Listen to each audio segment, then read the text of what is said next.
आज इस 1.5 घंटे में क्या होने वाला है, अगर ये आपके दिमाग में है तो उसका एग्जाम्पल ये, याद कीजिए जब हमने पिछली बार टीवी खरीदा था, या अभी मोबाइल खरीदा था, या लैपटॉप, या फिर किचन का कोई मिक्सर, या ऐसा कोई इलेक्ट्रॉनिक सामान। जब भी कोई सामान खरीदते हैं आप, साथ में इतना मोटा एक मैन्युअल आता है, इंस्ट्रक्शन मोटा सा। सबसे पहले हम क्या करते हैं, उसको उठा के फेंकते हैं, फिर हम खुद ही अंडरस्टैंड अपने तुक्का मारते हैं और काम चल भी जाता है। कभी भी हमने अपने पूरे जीवन में इलेक्ट्रॉनिक गैजेट के साथ जो मैनुअल आता है, ना तो उसको देखा, ना हमें कभी लगा कि उसकी जरूरत है। इवन जब हमने गाड़ी खरीदी लाखों रुपए की, उसके साथ भी एक मैनुअल होगा, सबसे पहले चाबी के साथ दिया होगा, वो कहाँ है, राइट। तो हिट एंड ट्रायल से हमने सीख ही लिया।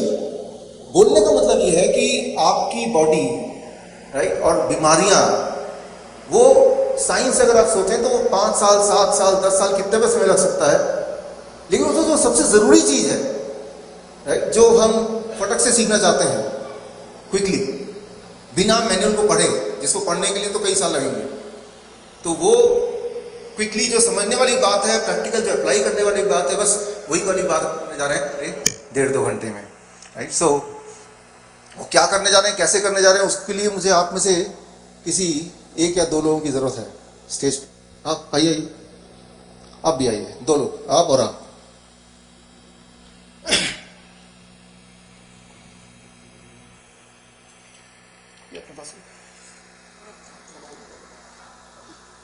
ओके, सो जो लोग डायबिटीज की दवा लेते हैं, ब्लड प्रेशर की दवा लेते हैं, हार्ट की दवा लेते हैं सालों साल से,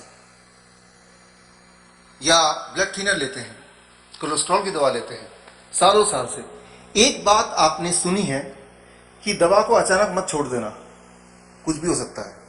डॉक्टर से बोलेंगे कि अगर दवा छोड़ दिया तो हम जिम्मेदार।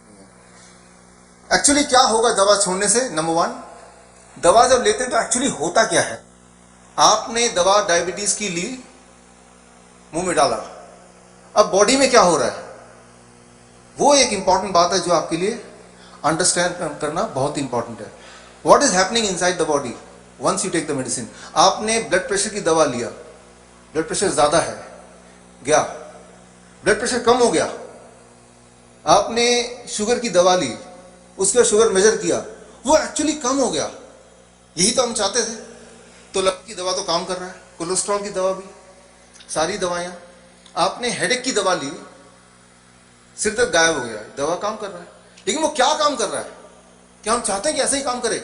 इसके लिए छोटा सा मैं एक नमूना पेश कर रहा हूं आपकी हेल्प करने के लिए मुझे, ठीक है। ये मेरे पास शॉपिंग बैग है, राइट, मैं शॉपिंग करके आया, अभी मेरी बीवी बैठी है और भी शॉपिंग किया, वो इस बैग में आया नहीं, राइट। तो मैंने 3 लोगों को बुला लिया यहाँ पे। सामान इसमें है, लेकिन थोड़ा सामान और भरना है। क्या आप इसको इसमें एडजस्ट कर सकते हैं? तीनों मिलकर कर देंगे, इसको इसके अंदर डाल सकते हैं। आप भी आइए, इसकी हेल्प डालिए अंदर, पूरा बाहर दिखना नहीं चाहिए, अंदर चला जाए तो अच्छा है। पूरी कोशिश कीजिए।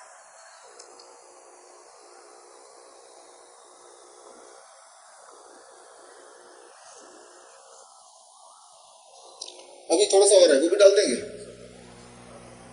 डाल देंगे, डल जाएगा सर, डल जाएगा, डल जाएगा, राइट। थोड़ा और देंगे तो डाल, और अगर ये नहीं डालता तो आप में से कोई ना कोई तो डाल देगा ना, कि नहीं डालेंगे? हाँ, आप में कितने लोग डाल देंगे अगर ये ना डाल पाए? काफी सारे लोगों ने प्रेस किया। मैं सामान लाता जाऊंगा, अल्टीमेटली डालते जाएंगे, और अगर आप ना डाल पाए तो वो डालेंगे। जिस दिन जब वो बोलेंगे हम नहीं डाल सकते तो वो डालेंगे, फिर उनसे भी अगर ना डले तो वो ऊपर एक और है, बोले हम तो डाल ही देंगे, आप, है ना, है ही ना। लेकिन जब तक हम चाहें, कोई ना कोई मिल जाएगा जो डालने को तैयार हो जाएगा, राइट। आखिर में क्या होगा? डालते डालते डालते डालते आखिर में क्या क्या एक्सपेक्ट करेंगे आप? फट जाएगा, एक दिन आएगा, राइट, वो फट जाएगा। लेकिन उससे पहले कोई ऐसा नहीं फट जाएगा, आपने ये नहीं बोला हम डाल देंगे, क्या वो नहीं पता। अब यूं मानिए कि ये आप हैं और ये आपका लंग्स है, स्टमक है, ये किडनी है और ये लिवर है, ये सारे ऑर्गन हैं। अब इसको ध्यान समझिए होता क्या है। जब आप डायबिटीज की दवा लेते हैं तो शुगर कहां पे? ब्लड में है, ब्लड वेसल में। ब्लड वेसल कितना लंबा होता है? 1,00,000 किलोमीटर। 1,00,000 किलोमीटर का ब्लड वेसल है और मतलब पृथ्वी का करीब 2.5 चक्कर। उसके अंदर शुगर ज्यादा है। दवा लिया, दवा भी ब्लड वेसल में चला गया। दवा क्या करता है? शुगर को ब्लड वेसल से निकाल के हार्ट के अंदर छुपा देता है, किडनी के अंदर डाल देता है, लिवर के अंदर हाइड कर देता है, बॉडी के अलग अलग ऑर्गन में छुपा देता है, ठीक उसी तरह फंसा देता है, ठूस देता है, ठीक उसी तरह से जैसे आप बैग के अंदर इस कपड़े को ठूस रहे थे। अगर यहां जगह नहीं मिली तो पीछे पॉकेट है, यहां ठूस देंगे, यहां भी जगह नहीं मिली तो कहीं और पॉकेट है, वहां भी डाल देंगे। राइट? तो जितनी बार आप दवा लेते हैं ब्लड शुगर नॉर्मल आ जाता है, लेकिन कभी आपने सोचा वो शुगर गया कहां चला गया? वैनिश हो गया? वो है तो बॉडी के अंदर ही ना। राइट? जादू की तरह तो नहीं हो सकता ना, मैजिक। आपने देखा शुगर लेवल हाई है, दवा लिया, अब ब्लड में शुगर कम, ब्लड में शुगर कम, लेकिन बॉडी में नहीं। बॉडी में शुगर अभी भी उतना ही है, क्योंकि कोई भी शुगर की दवा सिर्फ ब्लड से शुगर को हटाती है। थैंक यू, जा सकते हैं। थैंक यू, धन्यवाद, धन्यवाद। जाओ। कोई भी शुगर की दवा सिर्फ ब्लड से शुगर को निकालती है, लेकिन वो क्या करती है? वो हार्ट में छुपा देती है, किडनी में छुपा देती है, वो बॉडी के अलग अलग ऑर्गन में वो छुपा देती है। क्या यही हम चाहते हैं?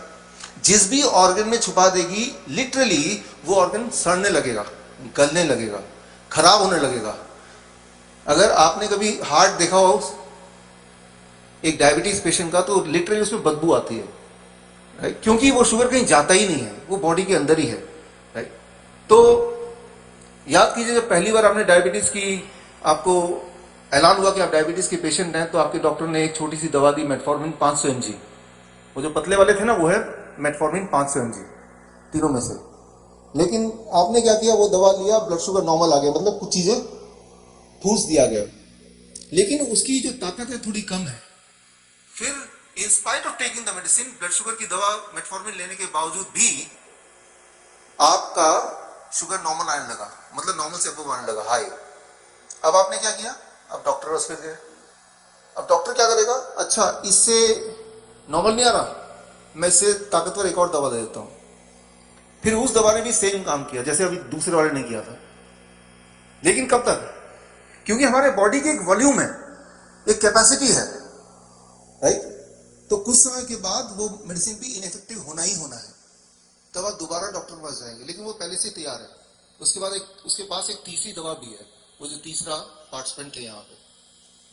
फिर डॉक्टर कॉम्बिनेशन ड्रग्स, एक से काम नहीं चल रहा, तीनों को मिला के कोशिश करके देखते हैं। कॉम्बिनेशन ड्रग्स मतलब एक दवा के अंदर 3 दवाएं हैं, राइट?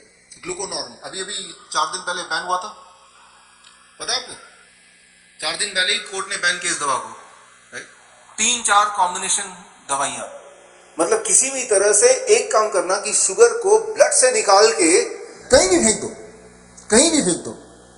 फिर कहां फेंक रहे हैं उससे मतलब नहीं, शुगर नॉर्मल आना चाहिए। वो पेशेंट नॉर्मल हो ना हो, शुगर नॉर्मल आना चाहिए। हमारे दिमाग में ये बिठा दिया गया कि शुगर का नंबर पे ध्यान दो, आपको कैसा फीलिंग आ रहा है वो इंपॉर्टेंट नहीं है, नंबर ठीक होना चाहिए बस। वो 100 का आंकड़ा या 125 या 150, वो नंबर से मतलब है। यहाँ तक कि आप हॉस्पिटल में जाएंगे, कई बार सुनने को मिलेगा, सिस्टर नीड्स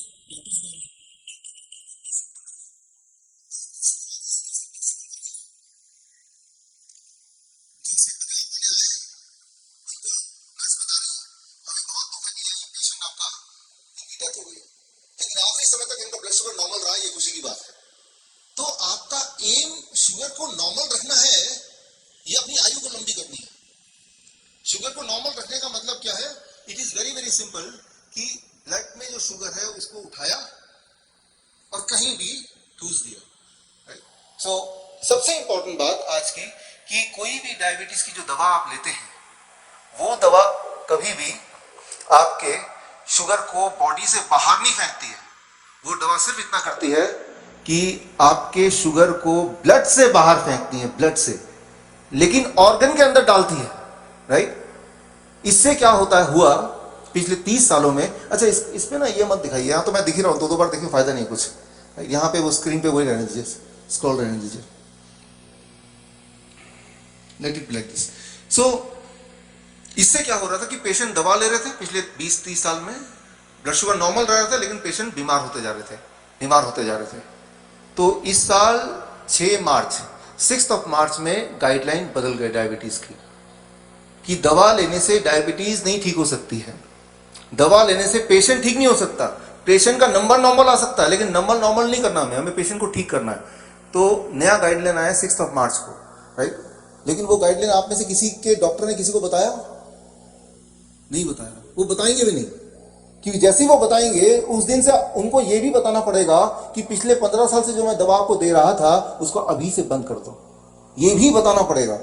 तो कोई भी डॉक्टर को बताएगा नहीं। और यहां से सुन के अगर आप बोलेंगे डॉक्टर को 6 मार्च को गाइडलाइन आया था, उसमें तो ऐसा था, उसमें तो वैसा था, वो मानने नहीं वाले। तो हमारे मित्तल जी योगेश जी यहाँ पे हैं। तो 6 मार्च 2018 इस साल का जो नए गाइडलाइन आए हैं उसके आधार पे उसको सिंप्लीफाई करके एक साधारण भाषा में उसके एक्सप्लेनेशन के साथ हमने एक बुक निकाली है। और योगेश जी ने आज ये स्पॉन्सर किया है कि जितने भी लोग यहाँ पे आए हैं जब वो जाएं तो उन सबको बुक की एक कॉपी इनकी तरफ से दिया जाए।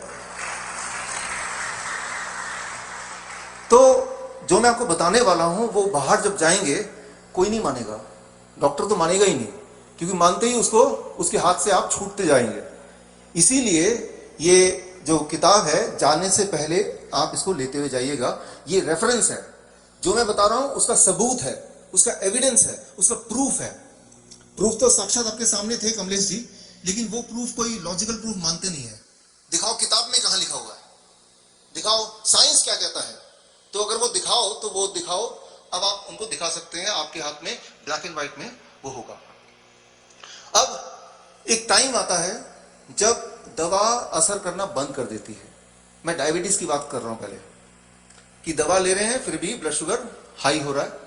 अब डॉक्टर क्या करेगा? एनीबॉडी? Insulin, right. इंसुलिन दवा बोलेगा तो आपका इंसुलिन का समय आ गया, इंसुलिन लीजिए। लेकिन जब आप इंसुलिन लेते हैं तो इंसुलिन बॉडी में क्या करता होगा? वो कैसे ब्लड शुगर को नॉर्मल करता है? कभी सोचा आपने? ये समझाने के लिए मैं आपको वीडियो दिखाता हूं कि जब वो इंसुलिन लेते हैं तो शुगर नॉर्मल आ जाता है, तो एक्चुअली बॉडी में क्या होता है। उसके लिए टोक्यो में, अगर आप टोक्यो जाते हैं तो ट्रेन के अंदर क्या होता है उसका एक सीन आप देखिए। आपका बॉडी, वो ट्रेन अगर है तो इंसुलिन लेने से बॉडी के अंदर भी ऐसे ही कुछ होगा। एक छोटा सा वीडियो देखिए आप।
तो जितनी बार हम इंसुलिन लेते हैं, मान लीजिए वो जो पुलिस के लोग थे उनका यही काम है कि आखिर तक दबा के पैक करना।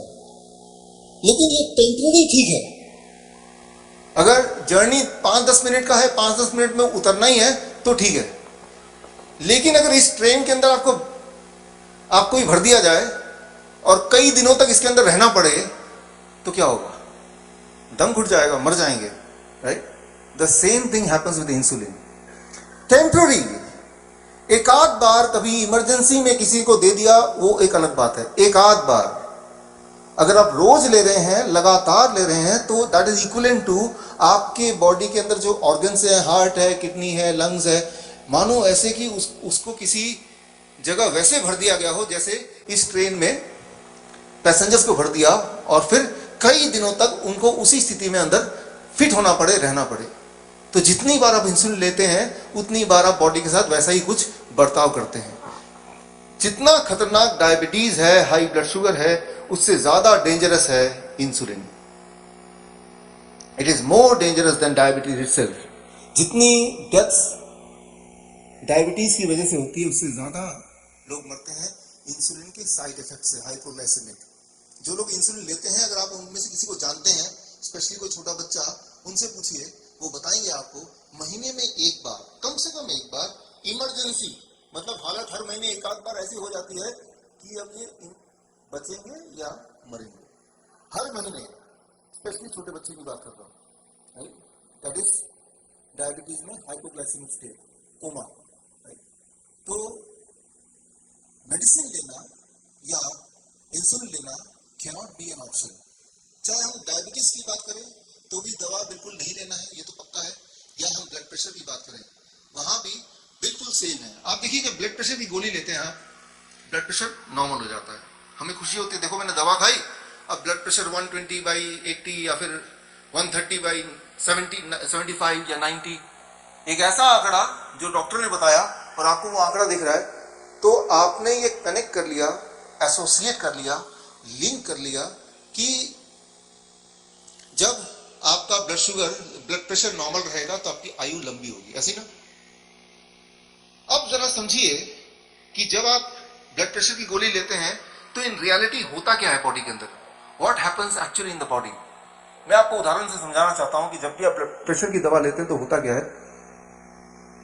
आप यहाँ पे 2 बजे आए, मैं, कैलाश जी, योगेश जी, हम लोग करीब 12:30 तक पहुंच गए थे। 12:30 पहुंच गए थे कि आपका अरेंजमेंट करना है, सारा कुछ ठीक ठाक हो। तो गंदा था तो सफाई वफाई करके ठीक से, लेकिन एक कमी थी, डस्टबिन नहीं थी वहां पे, डस्टबिन जिसमें सारा कूड़ा डालें। तो एक आइडिया मैंने दिया योगेश जी को, कूड़ा बाहर फेंकने की जरूरत क्या है, कुर्सियों के नीचे छुपा देते हैं, कोई आके नीचे तो झांकेगा नहीं, ऊपर से ठीक लगना चाहिए बस। कैसा आइडिया, मतलब ठीक है कि नहीं, क्या दिखेगा नहीं आपको, आप आएंगे सब क्लीन दिख रहा है, जबकि कूड़ा वगैरह जो है वो नीचे छुपा हुआ है। एक पल के लिए जैसे ही बाहर से अंदर आएंगे झलक आएगी, सब कुछ साफ है, लेकिन जब वाकई में बैठेंगे धीरे धीरे बदबू आने लगेगी और कुछ समय के बाद आपको, आप बैठ नहीं सकते, आप यहां रह नहीं सकते, you have to escape, isn't it. तो ठीक इसी तरह से जब आप ब्लड प्रेशर की दवा लेते हैं वो इसी तरह से काम करता है। देखिए क्या करता है एक्चुअली, उसको मैं थोड़ा, let me try to make you understand. मान लीजिए आपका ब्लड प्रेशर, आपका ब्लड वेसल मतलब एक लंबी पाइप जिससे ब्लड फ्लो करता है, राइट, उसकी लेंथ कितनी है बताइए, 1 लाख किलोमीटर।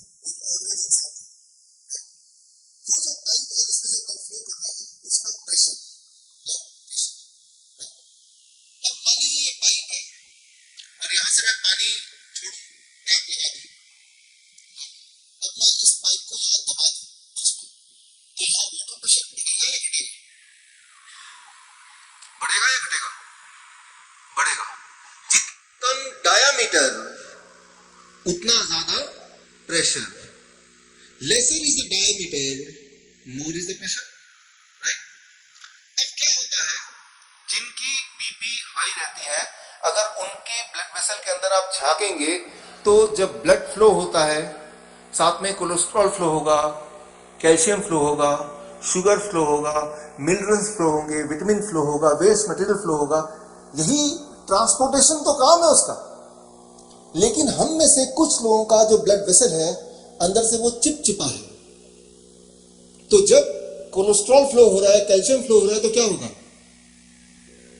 वो सब चिपक जाएगा। और जब चिपक जाएगा तो क्या होगा, डायमीटर कम हो जाएगा कि ज्यादा हो जाएगा, कम। Lesser the diameter, more the pressure, right. तो लेकिन जब आप दवा लेते हैं ब्लड प्रेशर की, तो वो जो डायमीटर कम हो गया था उसको नहीं ठीक करता है, वो तो वैसे का वैसे। जो ब्लड प्रेशर की दवा लेते हैं वो हार्ट को कमजोर करने का काम करता है, लिटरली। अब कमजोर हार्ट होगा तो ब्लड प्रेशर का फोर्स कम होगा ना, और आपको डॉक्टर बोलेगा देखो आपका ब्लड प्रेशर नॉर्मल आ गया है। आपका ब्लड प्रेशर नॉर्मल नहीं आया है, आपका हार्ट कमजोर हो गया है, राइट। तो जब आप डॉक्टर से पूछते हैं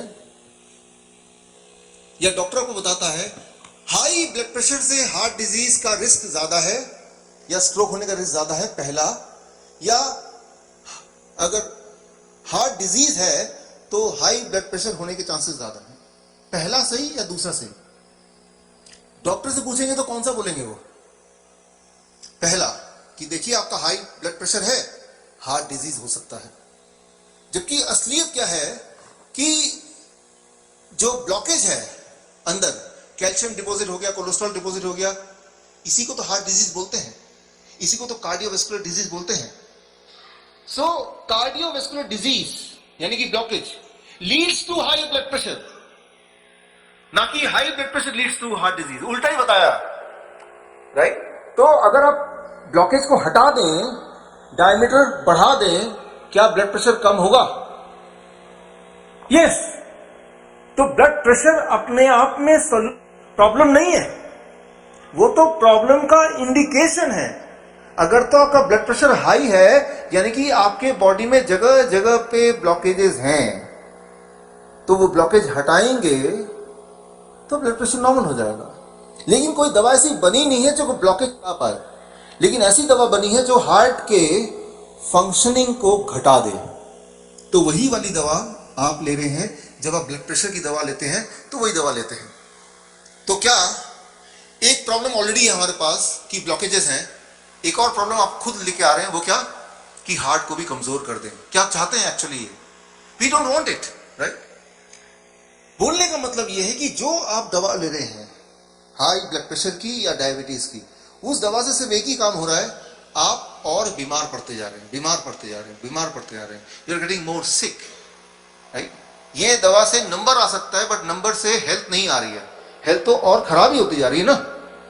कोई ऐसा तो नहीं मिला आपको कि वो ब्लड प्रेशर की दवा ले रहा था, ब्लड प्रेशर ठीक हो गया, अब दवा की जरूरत नहीं है, ऐसा मिला कोई? ऐसा कभी हुआ है? वो ये हुआ है कि ब्लड प्रेशर की दवा ले रहा था, कंट्रोल नहीं आया, दवा बढ़ गई, फिर भी कंट्रोल नहीं आया, दवा और बढ़ गई, फिर किडनी भी फेल हो गया, डायलिसिस भी शुरू हो गया। That is the normal thing. यानी कि ये सारी दवाइयां बिल्कुल बेकार, worthless and injurious to your health. तो अगर आप चाहते हैं कि आपकी हेल्थ थोड़ी सुधरे, तो पहला काम तो ये करना है कि दवा उठा के बाहर फेंकना है। सुनने में बड़ा अजीब लगेगा आपको, अनसाइंटिफिक लगेगा, मेरी बातें इलॉजिकल लगेगा। ये क्या बात बना, दवा फेंक दे, कुछ हो गया तो? एक बात दिमाग में आती है लोगों के कि अगर ये सारी दवाइयां इतनी खतरनाक हैं, इंसानियत के लिए खराब हैं, हमें कोई हेल्प नहीं कर रही हैं, तो ये मार्केट में कैसे है? गवर्नमेंट कैसे अलाउ कर रही है? ये डॉक्टर क्यों दे रहे हैं? सारे डॉक्टर हमारे दुश्मन नहीं हो सकते। हम में से कई लोग हैं जो हमारे दोस्त हमारे डॉक्टर हैं, हमारे बड़े भाई हमारे डॉक्टर हैं, राइट। इसको समझिए। इसको समझाने के लिए मैं आपको एक उदाहरण देता हूं। अभी जो मैं आपको बताने जा रहा हूं 2016, 2017 और 2018, पिछले 3 सालों में मेडिकल साइंस में पूरा उथल पुथल हो गया। पिछले 3 सालों में उससे पहले जिसने पढ़ाई की वो सारी पढ़ाई एकदम से उसकी उल्टा ही सच निकला। तो पिछले 3 साल में जो मेडिकल साइंस में हुआ वो चीज मैं आपको बताने जा रहा हूं अगले थोड़े समय में। सो उसको बताने के लिए एक छोटा सा एग्जांपल दे रहा हूं। I need a coin. Coin है आपके में से किसी के पास? कॉइन, पैसा, कोई भी कॉइन किसी के पास? लाइए, थैंक यू। देखिए, मैं सिंपल उदाहरण दूंगा लेकिन आपको साइंटिफिक रेफरेंस भी दूंगा, और रेफरेंस आप भूल जाएंगे तो वो किताब भी आपको मिल जाएगी, ताकि वो रेफरेंस किताब के थ्रू आपके पास हमेशा रहेगी। तो यहां जो भी मैं बात करने जा रहा हूं या जो भी बात कर रहा हूं वो मेरी अपनी इमेजिनेशन नहीं है, उसका साइंटिफिक बेसिस है। तो वो रेफरेंस यहां आपको मिलेगा, साथ में घर ले जाने के लिए भी फिजिकल फॉर्म में मिलेगा, राइट। ये जो मेरा लेक्चर है ये 2 पार्ट में। पहला पार्ट 1.5 घंटे का ट्रेनिंग। इस ट्रेनिंग के दौरान आपके दिमाग में बहुत सवाल आएंगे, कई जगह आप मुझसे सहमत नहीं भी होंगे। सारे सवाल आप लिखते रहिए, कहीं पे नोट कर लीजिए। सेकंड पार्ट है इस ट्रेनिंग का क्वेश्चन आंसर राउंड। आपका फीडबैक फॉर्म है सबके पास? फीडबैक फॉर्म मिला है? ओके, मिल गया है। जिनको नहीं मिला वो मिल जाएगा। उसमें नीचे एक पार्ट है जिसमें आप अपना सवाल लिखेंगे, अपना नाम लिखेंगे और लिख के सेकेंड पार्ट में जब मैं बोलूंगा वो पेपर उतना पार्ट फाड़ के यहाँ 2 डब्बे लगा देंगे, उस डब्बे में डालेंगे। उस डब्बे से मैं क्वेश्चंस उठाऊंगा, उनका नाम पढ़ूंगा, फिर जवाब दूंगा। मतलब ये कि अगर आपके दिमाग में कोई सवाल है तो वो सवाल का जवाब मैं यहीं पे दूंगा, राइट? तो जितना ज्यादा आप सवाल पूछेंगे उतनी क्लैरिटी होगी, राइट? तो कोई भी अगर सवाल है तो लिख लीजिए, क्योंकि सेकंड पार्ट में क्वेश्चन आंसर राउंड होगा, उसमें आपके सवालों के जवाब के लिए ही वो है, वो एक महत्वपूर्ण पार्ट है, राइट? ओके, तो पहला पार्ट की शुरुआत कर रहा हूं मैं। मान लीजिए मैं एक फार्मास्यूटिकल कंपनी हूं, मैं एक दवाई की कंपनी हूं, आप FDA, food and drug administration, FDA एक अथॉरिटी है, इंडिया में भी है, यूएस में भी है और बाकी जगह भी है, जो कौन सा दवा मार्केट में आएगा, कौन सा नहीं आएगा, ये डिसाइड करना किसका काम है? FDA का काम है।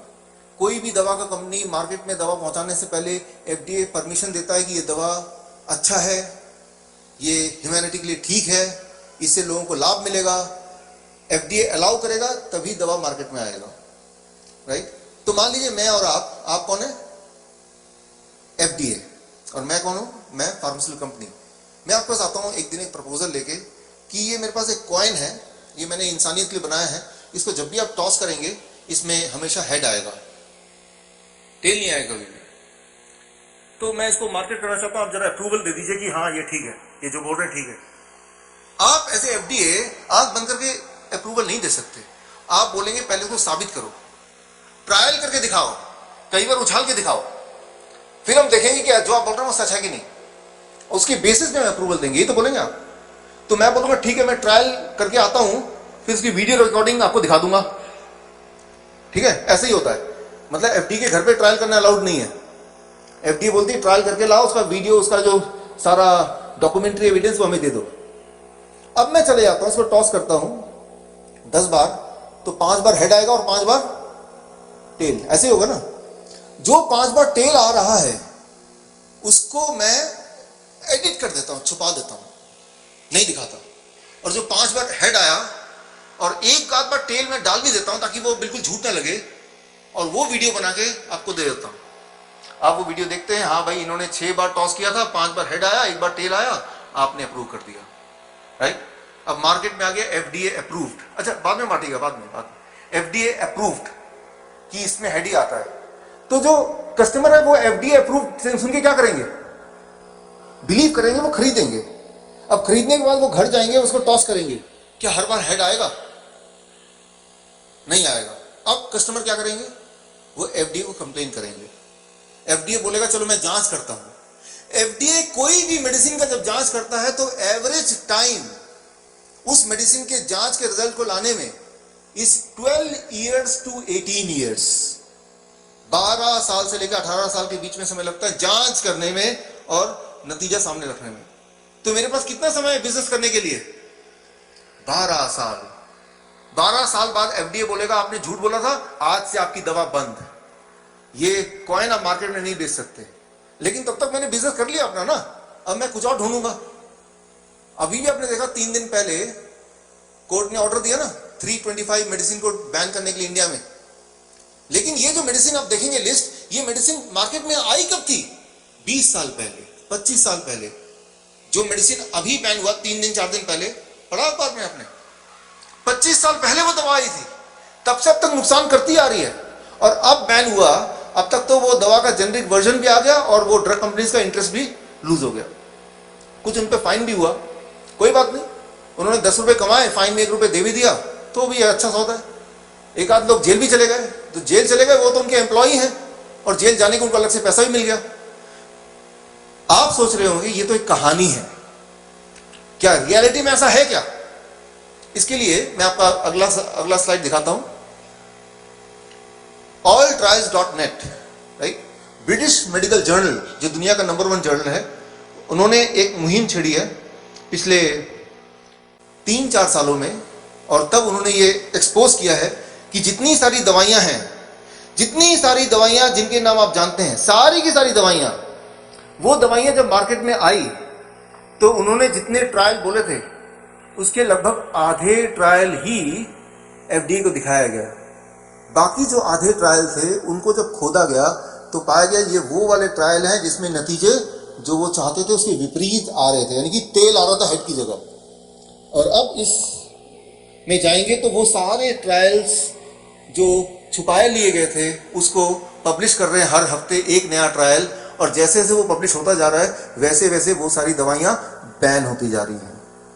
इसीलिए 3-4 दिन पहले 325 दवाइयां बैन हुई है। बोलने का मतलब यह है कि कई बार डॉक्टरों की गलती नहीं है, लेकिन जो पिक्चर दिखाया गया डॉक्टर को उसके बेसिस पे वो मेडिसिन देता है, लेकिन medicine do not work the way as is told, right.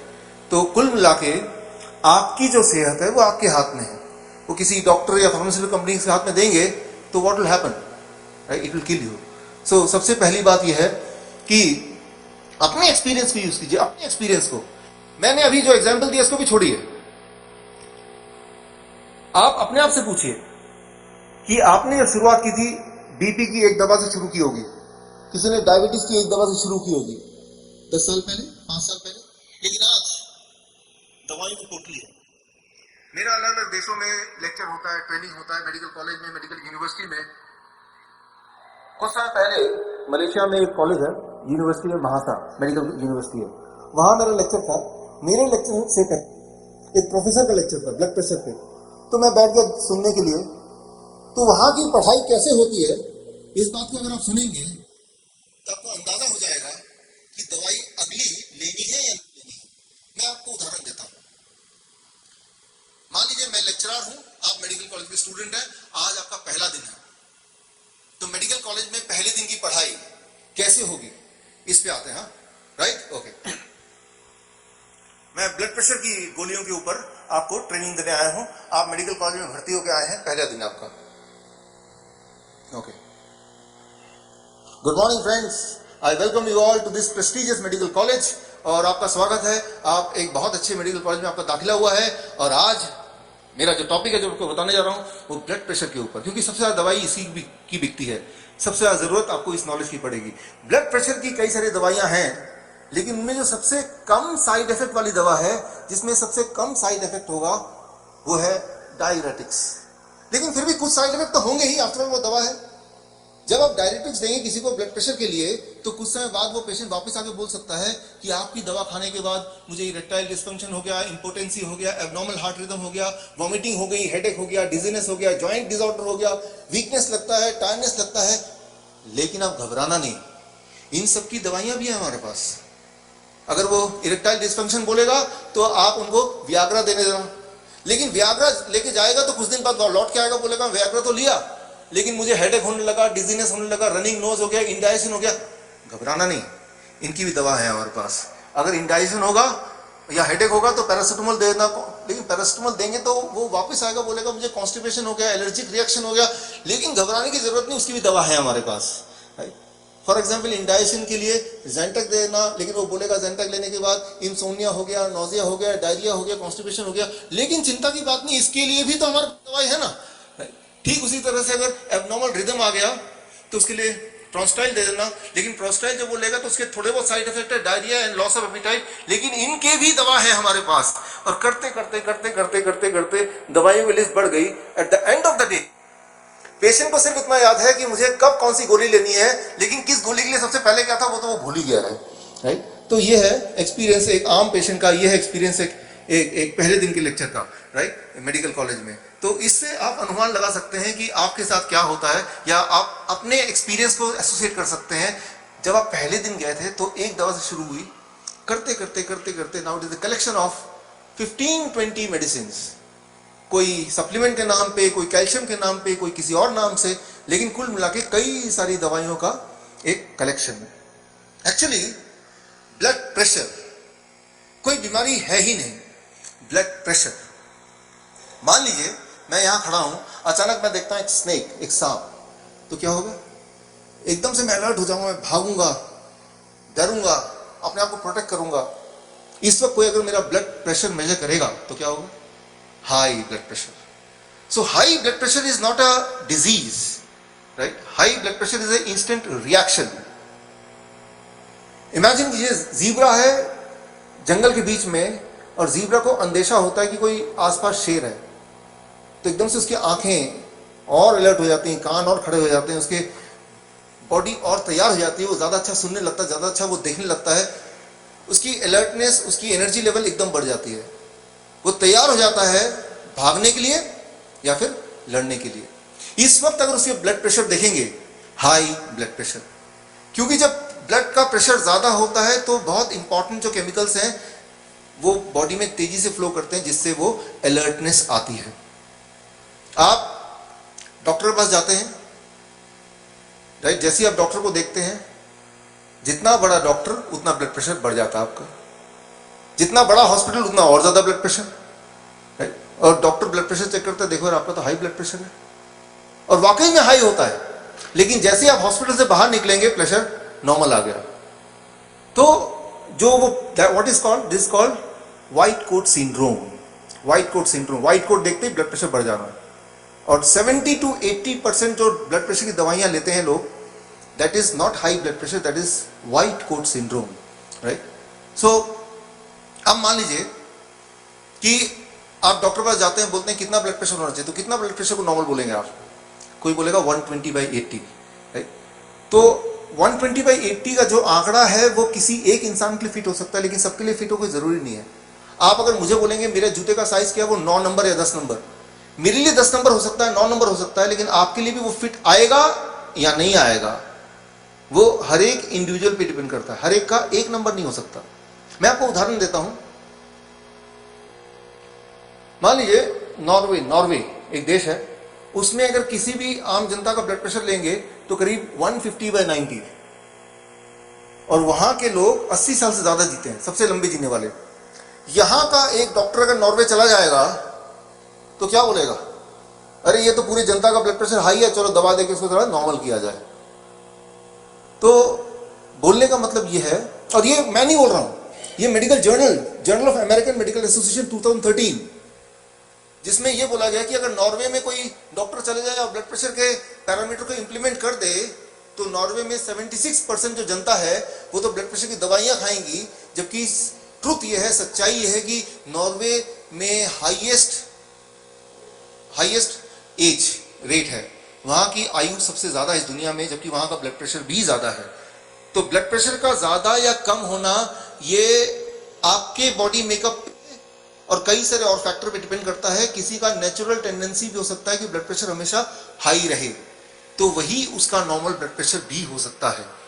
तो सिर्फ आपने मेजर किया, आंकड़ा 130 से ऊपर चला गया, दवा ले लिया, दवा से हार्ट कमजोर होगा, ब्लड प्रेशर नीचे आ जाएगा, but that is too dangerous, right? So for example जारावास एक पॉपुलेशन है जो कि अंडमान निकोबार में रहती है.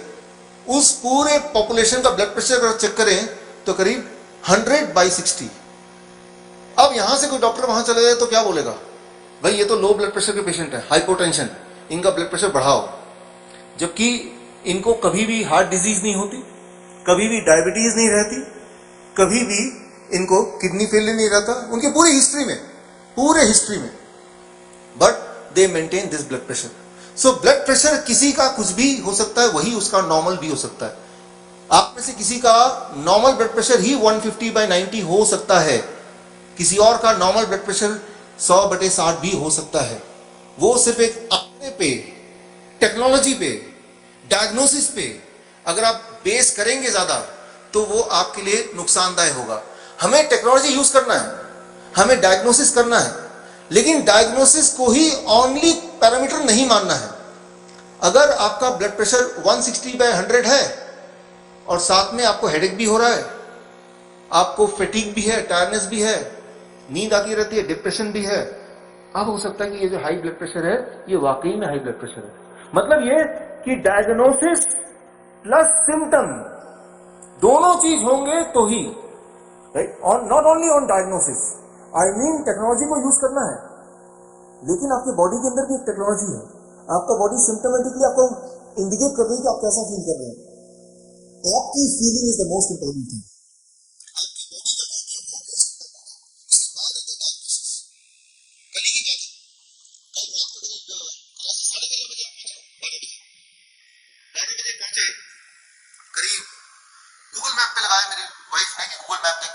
गए हैं, काफी साथ दिया गूगल मैप ने हमारा, काफी साथ दिया, दिल्ली से लेके यहाँ तक। अभी राइट मुड़ जाओ, अभी लेफ्ट मुड़ जाओ, अब सीधे चलो, 15 किलोमीटर करते रहे करते रहे करते रहे, बिल्कुल करीब पहुंच गए। और फिर कैलाश जी का फोन आ रहा था, योगेश जी का, कि पहुंच गए रॉयल ऑर्चिड। मैंने कहा पहुंच गए, गूगल मैप बता रहा है अभी बस 8 मिनट है, 8 मिनट है, अभी कोई 5 किलोमीटर है। करते करते करते करते इन्होंने डायरेक्शन दिया, हमने गूगल मैप देखा, गूगल मैप को ही फॉलो किया। अचानक देखा सामने कि रॉयल ऑर्चिड गिरा, सामने ये खड़े। तो इन्होंने बोला आ गया, गाड़ी से उतरो। लेकिन मैंने बोला गूगल मैप बता रहा 2 किलोमीटर और आगे है, तो पहले वहां जाके देखता हूं। तो इन्होंने बोला देखो भाई, वेटर बोल रहा है, देखो यहाँ लिखा भी है, हम भी बोल रहे हैं, आपकी आंखों से दिख रहा है। नहीं नहीं, मैं इसको नहीं मानूंगा, टेक्नोलॉजी क्या बोल रही है। तो बोलने का मतलब ये कि कुछ लोग टेक्नोलॉजी पे ओवर डिपेंडेंट हो जाते हैं, कि मेरे पास पेशेंट हैं कि डॉक्टर साहब अब मेरी एनर्जी बढ़ गई है, वेट घट गया है, नींद अच्छी आती है, जोड़ों में पेन सब खत्म हो गया है, लेकिन वो रीडिंग 100 नहीं आए। तो ऐसे लोगों के लिए मेरे पास कोई इलाज नहीं है। बोलने का मतलब है कि जो टेक्नोलॉजी है वो टेक्नोलॉजी अपनी जगह पे ठीक है, लेकिन उससे बड़ा एक और टेक्नोलॉजी भगवान ने दिया है, वो है आपकी अपनी जो फीलिंग्स हैं। अगर उसको आप इग्नोर करेंगे तो आपने जो रास्ता अपनाया है दैट कैन बी डेंजरस। सबसे पहले पूछना है कि मैं कैसा फील कर रहा हूं। अगर आपके दिमाग ने बोला, आपकी बॉडी ने बोला you are feeling absolutely energetic, फिर वैल्यू नंबर्स क्या है इसका कोई मतलब नहीं है। ये एक बात दिमाग में जरूर जरूर रखनी है। ये इसलिए नहीं कि मैं बोल रहा हूं, ये इस बार के जो नए गाइडलाइंस है, नए गाइडलाइंस जो मैं आपको कॉपी देने वाला हूं, उस गाइडलाइन का पहला गाइडेंस ही है, 4 गाइडलाइन उसमें पहला ही है, how you are feeling is the most important thing, and then comes the diagnosis, then comes the number. उसके बाद अब नंबर क्या है वो उसकी बात बाद में है, पहले आप कैसा फील कर रहे हैं। वो डॉक्टर का पहले इंस्ट्रक्शन है कि वो कैसा फील कर रहे हैं। दवाई खाने के बाद कितना नंबर आया ये इंपॉर्टेंट नहीं है, नंबर आने के बाद भी क्या वो फीलिंग ठीक हुई, एनर्जेटिक फीलिंग आई, दर्द कम हुआ, ये इंपॉर्टेंट सवाल है। अगर आप हिस्ट्री देखें, ब्लड प्रेशर की हिस्ट्री देखें, तो 1997 तक सब ठीक चल रहा था। 97 के बाद डायग्नोस्टिक जो पैरामीटर्स हैं उसमें कई सारे बदलाव आए, एक रूप से षड्यंत्र, कॉन्स्पिरेसी हुआ। 97 से पहले किसी का ब्लड प्रेशर 160/100 से ऊपर होता था तो ही उसको ब्लड प्रेशर की दवाइयां देते थे। उसके बाद 140/90 हो गया, अब 120/80 है। कुछ दिनों में देखेंगे डॉक्टर बोलने लगेंगे भाई ब्लड प्रेशर आप 115/75 के आसपास ही रखा करो। कुछ ने तो बोलना शुरू भी कर दिया है, राइट। तो जिस दिन ये इंप्लीमेंट हो गया, सिर्फ वही इंसान हेल्दी रह जाएगा जो अपना ब्लड प्रेशर नहीं चेक कराएगा। जो भी चेक कराएगा वो बीमार होके ही आएगा, दवा लेके ही आएगा। तो बोलने का मतलब ये कि ये जो ब्लड प्रेशर है, ये जो नंबर्स हैं, ये बस फंसाने के लिए हैं। तो सवाल ये आता है तो भरोसा किस पे करें। हम कोई ना कोई टारगेट तो रखना पड़ेगा ना, तो भरोसा करना ही है। तो एक नाम मैं आपको देता हूं, COCHRANE, कॉकरेन, कॉकरेन गाइडलाइंस। कॉकरेन एक ऐसी संस्था है जो किसी भी साइंटिस्ट को पैनल में नहीं रखती है अगर उस साइंटिस्ट का कनेक्शन किसी न किसी फार्मास्यूटिकल कंपनी से कभी भी रहा है तो। और कॉकरेन एक ऐसी संस्था है जो किसी भी फार्मास्यूटिकल कंपनी से कभी भी डोनेशन नहीं लेती है, वो सिर्फ गवर्नमेंट से डोनेशन लेती है। करीब 125 देशों की गवर्नमेंट ने कॉकरेन को फंड किया है।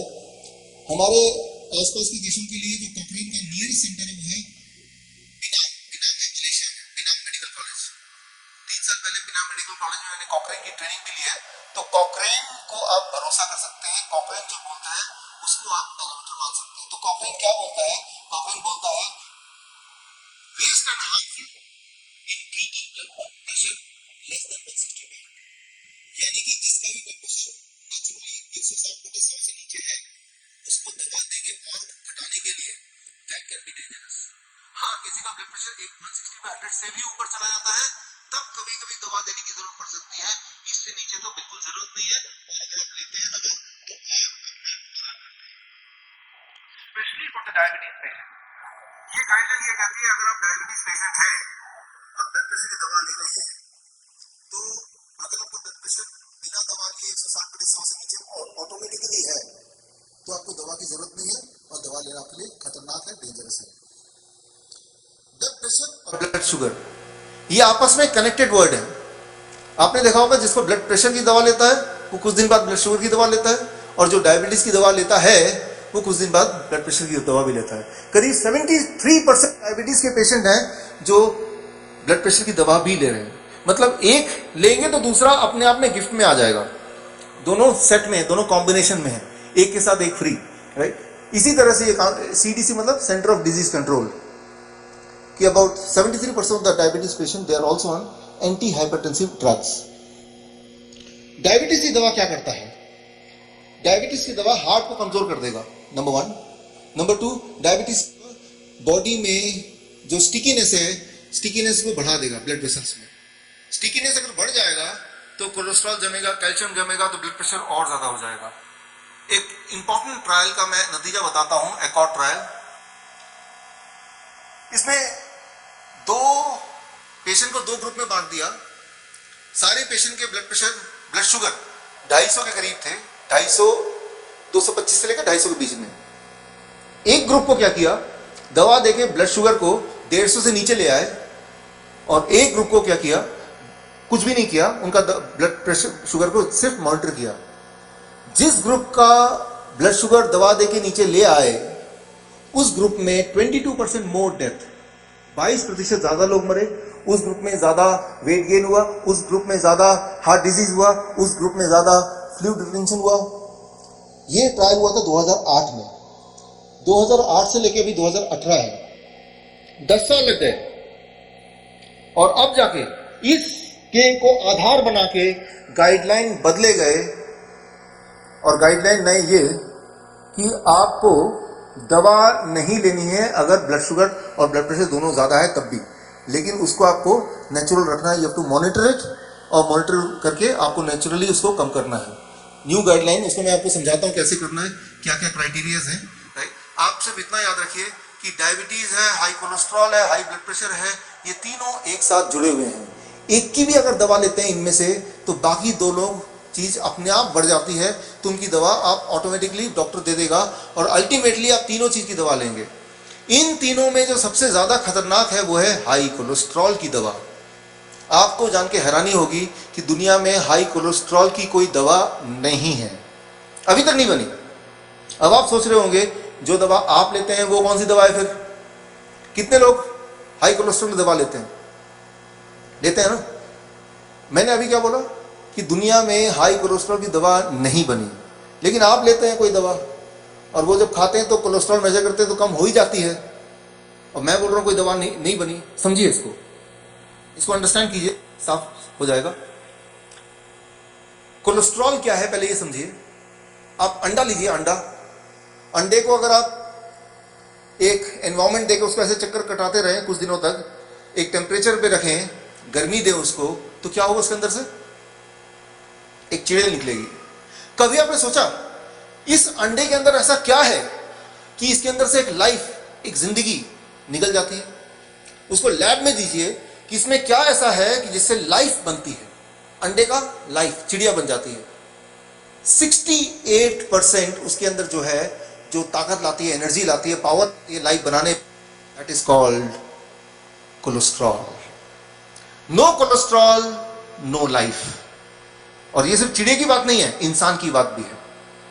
इसीलिए एफडीए ने बोला है जो ऐसी औरतें जो बच्चा पैदा करना चाहती हैं, तो अगर वो कोलेस्ट्रॉल की दवा लेंगी तो उनका बच्चा पैदा होने में दिक्कत आएगी, या बच्चा पैदा नहीं होगा, या डिफॉर्मिटीज के साथ पैदा होगा। यानी कि no cholesterol, less cholesterol, no life. इसीलिए इस दवा को एक्स कैटेगरी ड्रग कहते हैं, कि मतलब जो लोग बच्चा चाहते हैं, मैन या वुमेन दोनों, तो तब तक के लिए कोलेस्ट्रॉल की दवा ना लें। कोलेस्ट्रॉल इतना इंपॉर्टेंट है कि उसके बिना जिंदगी शुरू नहीं हो सकती। इंसान की जिंदगी या चिड़िया की जिंदगी शुरू होने में जो सबसे महत्वपूर्ण रोल है वो है कोलेस्ट्रॉल का, राइट। तो कोलेस्ट्रॉल को कभी भी किसी को कम करने की आवश्यकता नहीं है, right. That's why it is called x category drug, पहली बात।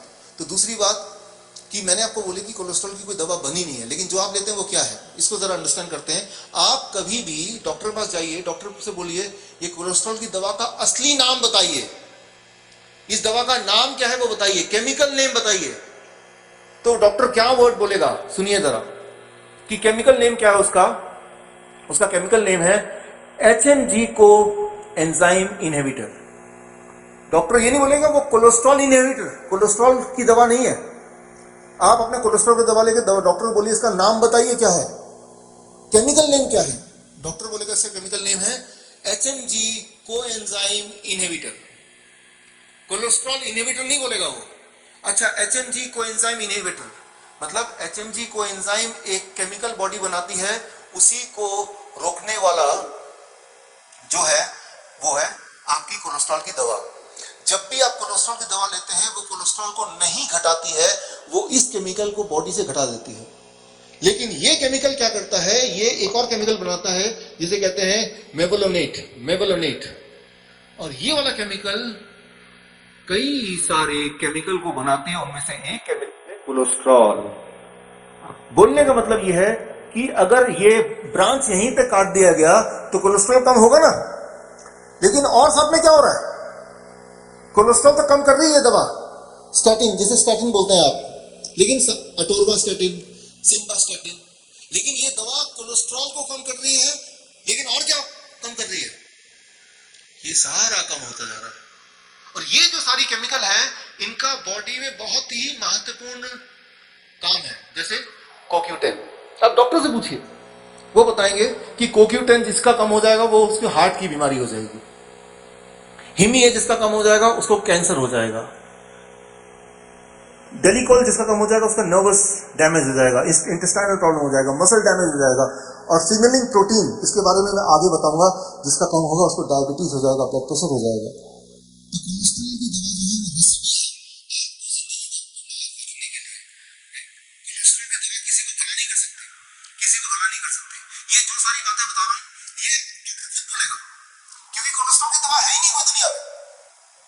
छोटे बच्चे ऐसे कई बार पैदा होते हैं 25 लाख में एक, जिनका बॉडी कुदरती HMG को एंजाइम पैदा नहीं कर पाता। कई बार ऐसे बच्चे पैदा होते हैं जिनका बॉडी में क्षमता नहीं होती ये केमिकल पैदा करने की। तो उन बच्चों के साथ कैसा होता है, आपने मूवी देखी है पा, देखिए मूवी, याद है?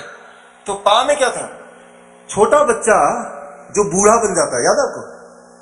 तो अगर हमारे बॉडी में ये केमिकल ना प्रोड्यूस हो तो, जो कि कुछ बच्चों में ऐसा होता है, तो वो 5 साल की उम्र में 50 साल के दिखने लगते हैं। तो इससे आप अनुमान लगा सकते हैं कि ये केमिकल कितना महत्वपूर्ण है।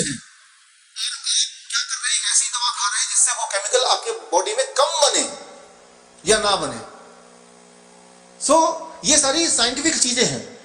तो अगर आपके पास कोलेस्ट्रॉल की दवा है तो घर जाकर उसको फेंकिए नहीं, फेंकेंगे तो हो सकता है जानवर लोग खा जाएं, तो वो जानवर भी ना खा पाए, उसको कहीं गाड़ दीजिए, उसको भस्म कर दीजिए, उसको डिस्ट्रॉय कर दीजिए, उसको खत्म कर दीजिए। वो एक पॉइजन है, राइट? वो एक प्लांट चाइना में है, रेड राइस प्लांट। उस प्लांट में कैपेबिलिटी है कि जब भी कोई मक्खी, कोई ऐसी चीज जो उस पर बैठने आती है, उसको खाने आती है, तो प्लांट के अंदर से पॉइजन निकलता है और वो पॉइजन से वो उसको अटैक करने वाले जो कीड़े मकोड़े हैं वो मर जाते हैं। वो जो पॉइजन है, उस पॉइजन का नाम है स्टैटिन, जो कि आप खा रहे हैं, जिससे मक्खी मच्छर मरते हैं, वही वाला स्टैटिन आप खा रहे हैं, उसी प्लांट का। तो वो आपका भला कैसे कर सकती है? वो सिर्फ एक ही इंसान का भला कर सकती है, जो इंसान आपको वो बेच रहा है, राइट? सो कोलेस्ट्रॉल की दवा किसी भी कीमत में आपके लिए ठीक नहीं है, इवन इफ आपका कोलेस्ट्रॉल बढ़ा हुआ है तब भी, क्योंकि जैसी वो दवा लेते हैं कई सारी चीजें बनना आपकी बॉडी में ऑटोमेटिकली कम होना ही होना है, और आप कई सारे और बीमारियों का भी शिकार होने ही वाले हैं और होते ही हैं। किस बीमारी का शिकार पहले होंगे वो एक क्वेश्चन मार्क है, लेकिन होंगे जरूर, ये पक्का है। सबसे इंपॉर्टेंट बात, FDA ने वार्निंग दी है कि कोलेस्ट्रॉल की दवा 6 महीने में मोस्टली इंसानों को इंपोर्टेंट बनाया जाता है, इनफर्टाइल, इंपोर्टेंट। लेकिन इंपोर्टेंसी इनफर्टाइल एक ऐसी बीमारी है जिसके होने के बाद भी बॉडीली इंसान वैसा ही दिखता है, और ये एक टैबू है, कोई किसी को बताता भी नहीं है। तो अगर आप में से कुछ लोग ऐसे हैं जिनको इंपोर्टेंसी, इनफर्टिलिटी का एक्सपीरियंस है, तो कहीं ऐसा तो नहीं कि वो कोलेस्ट्रॉल की दवा पे हैं, और अगर दवा पे हैं तो उसको इसी वक्त बंद कर दीजिए, उसकी जरूरत नहीं है। इंसानियत को इस दवा की जरूरत कभी भी नहीं है। राइट। लेकिन कोलेस्ट्रॉल के बारे में अगर आपको और जानकारी लेनी है तो आज का तो सेमिनार डायबिटीज पे है, इसलिए ज्यादा मैं बोलूंगा नहीं, टाइम होगा तो बाद में बात करेंगे। लेकिन आप मेरे यूट्यूब चैनल, मेरे नाम से है डॉक्टर विश्वरूप राय चौधरी, उसमें वीडियो है हाई कोलेस्ट्रॉल और मेडिकल फ्रॉड, 2 घंटे का वीडियो है, उसको देखिए तो आपके दिमाग में सारी बातें क्लियर हो जाएंगी। तो फिलहाल अब सवाल ये होता है, आपने भी देखा डायबिटीज की दवा है, हाई ब्लड प्रेशर की दवा है, कोलेस्ट्रॉल की दवा है, मैंने ये बोला कि छोड़ दो, लेकिन करना क्या है? आज घर जाके क्या करें हम, कल से क्या करें हम? आज घर जाके क्या करना है, स्टेप बाय स्टेप मैं अब बताने जा रहा हूँ। What you have to do step by step now. अब जो बताने जा रहा हूँ ये बहुत महत्वपूर्ण है, क्योंकि प्रैक्टिकली आपको कुछ करना है। क्या करना है देखिए, सबसे पहले 3 days का कल से अगले 3 दिन के लिए सिर्फ एक काम करना है, 3 days डायग्नोस्टिक चैलेंज, राइट। जो खास तौर पे जो लोग ब्लड प्रेशर की दवा ले रहे हैं, डायबिटीज की दवा ले रहे हैं, या फिर कोलेस्ट्रॉल की, या इनमें से सारे या इनमें से कोई भी, 3 दिन के चैलेंज में क्या करना है? 3 दिन के लिए, अगले 3 दिन के लिए ये सारी दवाइयां बंद कर दीजिए। इंसुलिन वाले को मैं आगे बताऊंगा, इंसुलिन वाले को अभी बंद करने नहीं बोल रहा, वो आगे बताऊंगा तब बंद करना है। लेकिन अगर इन तीनों में से कोई भी दवा चल रही है, तीनों की तीनों चल रही है, तो क्या करना है आपको? बंद करना है। बंद करने के नाम से ही दिल में धक धक थोड़ा बढ़ ही जाता है कि वो सब तो ठीक है, लेकिन बंद कैसे करें, कुछ हो गया तो? क्या सवाल आ रहा है दिमाग में? तो मेरे सेमिनार के बाद कुछ पेशेंट क्या करते हैं, ये सारा सुन के डॉक्टर के पास जाते हैं। डॉक्टर, मैंने एक सेमिनार अटेंड किया था, वहां कोई आए हुए थे, उन्होंने बोला बस 3 दिन के लिए दवा बंद करनी, फिर चालू कर दूंगा। कैसे करूं क्या? कोई सोचता है सेफ होने के लिए, मैं डॉक्टर से पूछ लेता हूं। डॉक्टर क्या बोलता है, देखो भाई अगर दवा बंद कर दिया, कुछ हो गया तो मैं जिम्मेदार नहीं हूं। अब पेशेंट क्या करेगा? ये बोल रहे दवा छोड़ दो, वो बोल रहे दवा छोड़ दिया तो मैं जिम्मेदार नहीं हूं। आपको अगर डॉक्टर ने ये बोला, आप डॉक्टर ये ठीक है डॉक्टर मैं दवा नहीं छोड़ता, लेकिन अब अगर मुझे कुछ हो गया, क्या आप जिम्मेदार हैं? डॉक्टर बोलेगा अब तो मैं बिल्कुल जिम्मेदार नहीं हूं। तो याद रखिए, दवा ले रहे हैं और नहीं ले रहे हैं, अगर कुछ आपको होता है तो एक ही इंसान जिम्मेदार है, वो है आप खुद। डॉक्टर तो कभी जिम्मेदार है ही नहीं, बल्कि वो तो लिखवा लेते हैं सर्जरी से पहले, किसी भी इंटरवेंशन से पहले आप लिख के दो कि कुछ अगर हो गया उल्टा सीधा तो ये डॉक्टर जिम्मेदार नहीं है, और अगर आप मर गए तो पैसे कहां से लें और लाश कहां भेजें वो भी एड्रेस डाल दो। आप उसमें साइन करते हैं, तब जाके आपकी सर्जरी होती है, तब जाके डायग्नोस्टिक टेस्ट होते हैं, होता कि नहीं होता है? राइट। एक बात याद रखिए, डॉक्टर जिम्मेदार नहीं है, सिर्फ आप जिम्मेदार हैं। तो अगर आप रिस्पॉन्सिबल है तो रिस्पॉन्सिबिलिटी के साथ आप ही को हिम्मत करनी पड़ेगी, right. You have to really work. आप सोच रहे होंगे कि दवा लेने की वजह से आप जिंदा हैं। आप दवा लेने की वजह से जिंदा नहीं है, बल्कि मुझे हैरानी है कि दवा लेने के बावजूद भी आप जिंदा हैं। Thank you friends, thank you. कि इतने खतरनाक दवा सालों साल से ले रहे हैं, कैलाश जी ने बोला 15 साल से ले रहे हैं, फिर भी जिंदा तो हैं, और जिंदा भी इतना कि वो चल के आप दिल्ली तक पहुंच पाए। तो आप सोचिए भगवान ने हमारी बॉडी कितना ज्यादा एक अजूबा है कि इतने सारे दवाइयां इतने साल से आप सब ले रहे हैं और फिर भी एटलीस्ट हम जिंदा हैं। तो दवा लेने की वजह से जिंदा नहीं है, दवा लेने के बावजूद ही आप जिंदा हैं, तो भगवान का शुक्र मनाइए, नंबर 1, राइट। तो मैं आपको बोल सकता हूं, देखिए मेरा अभी लगभग 10 साल से ऊपर हो गए हैं इस फील्ड में, कई सारे देशों में मेरे सेंटर्स हैं, मेरा काम ही ये है, और मैं अपने पूरे एक्सपीरियंस से बोल सकता हूं कि दवा छोड़ने से किसी की डेथ अभी तक तो नहीं हुई, दवा छोड़ने की वजह से डेथ नहीं होती है। दवा में ऐसा कोई अमृत नहीं है जो आप जिसका ना जाने से आपके बॉडी में अचानक हार्ट काम करना बंद कर दे, ऐसा नहीं है कोई चीज, राइट। वो मैं आगे एक्सप्लेन भी करूंगा आपको, फिर क्वेश्चन आंसर राउंड में भी आप पूछेंगे, उसके बाद आप करेंगे, राइट। सिर्फ मैं बोल रहा हूं इसलिए नहीं करना है, पूरी बहस होगी अभी, और जब पूरा यकीन हो जाए सबूत के साथ, कैलाश जी ने अपना सबूत दिया कि उन्होंने तो छोड़ ही दिया था 3 दिन के अंदर, राइट, तभी आपको उसको फॉलो करना है, सुनना है ध्यान से। तो पहला स्टेप, मंडे ट्यूसडे वेडनेसडे 3 दिन के लिए ये सारी दवाइयां बंद कर दीजिए। दूसरा स्टेप, सिर्फ एक आंकड़ा याद रखिए, आंकड़ा है 250, 250, बस एक नंबर याद रखिए, 250 और कुछ नहीं। 250 क्या, इसको ध्यान सुनिए, बहुत इंपॉर्टेंट है। तीसरे दिन मंडे को आपने दवा छोड़ दिया बीपी का, डायबिटीज का, कोलेस्ट्रॉल का। वेडनेसडे को आप शाम को 5 बजे करीब ब्लड प्रेशर मेजर कीजिए, ब्लड प्रेशर कितना आ रहा है, बिना दवा के इंटरफेरेंस के ब्लड प्रेशर कितना आ रहा है। बॉडी में अब दवा नहीं है पिछले 3 दिन से, अब बॉडी का ब्लड प्रेशर कितना है। देखिए ये आंकड़े आपको बताए थे थोड़ी देर पहले मैंने। ऊपर वाले को बोलते हैं सिस्टोलिक, नीचे वाले को बोलते हैं डायस्टोलिक। आपको क्या करना है, जितना भी ब्लड प्रेशर आ रहा है उसको आपको दोनों को प्लस करना है। प्लस करने के बाद अगर वो 250 से नीचे है तो आप बिल्कुल हेल्दी हैं। दवा छोड़ दिया, आप भूल जाइए सब कुछ, दवा दोबारा लेने की जरूरत नहीं है, राइट। अगर 250 से नीचे बिना दवा के हैं, this plus this less than 250 according to Cochrane guideline, COCHRANE Cochrane guideline. बिना दवा के इन दोनों को प्लस करने के बाद 250 से नीचे आया, सब ठीक है। 250 से ऊपर है तो शायद ठीक नहीं है, शायद। तब क्या दवा लेना है? तब भी दवा नहीं लेना है, तब उसको 250 से नीचे लाना है। 250 से नीचे कैसे लाना है एक दिन के अंदर, वो मैं आपको बताऊंगा। तो दो ही चीज हो सकते हैं, या तो 250 से नीचे होगा या ऊपर होगा। अगर तो नीचे है तो सब ठीक है ही, और अगर ऊपर है तो नीचे लाने की तरकीब मैं बताने जा रहा हूं। मतलब इन बोथ द केसेस दवा तो नहीं लेनी, ये तो पक्की बात है। अब आते हैं ब्लड प्रेशर के बाद आते हैं कोलेस्ट्रॉल पे। देखिए कोलेस्ट्रॉल कई सारे हैं, LDL, HDL, VLDL, triglyceride, total cholesterol, this cholesterol, that cholesterol, lipid profile, हजारों तरह के नाम हैं। 1997 से पहले सिर्फ एक होता था, टोटल कोलेस्ट्रॉल, राइट। लेकिन उसके बाद टोटल कोलेस्ट्रॉल से बात बनी नहीं, धीरे धीरे कई सारे और आंकड़े आ गए, इतना कंफ्यूज कर दो कि इंसान को समझ ही ना आए और दवा अल्टीमेटली ले ही ले।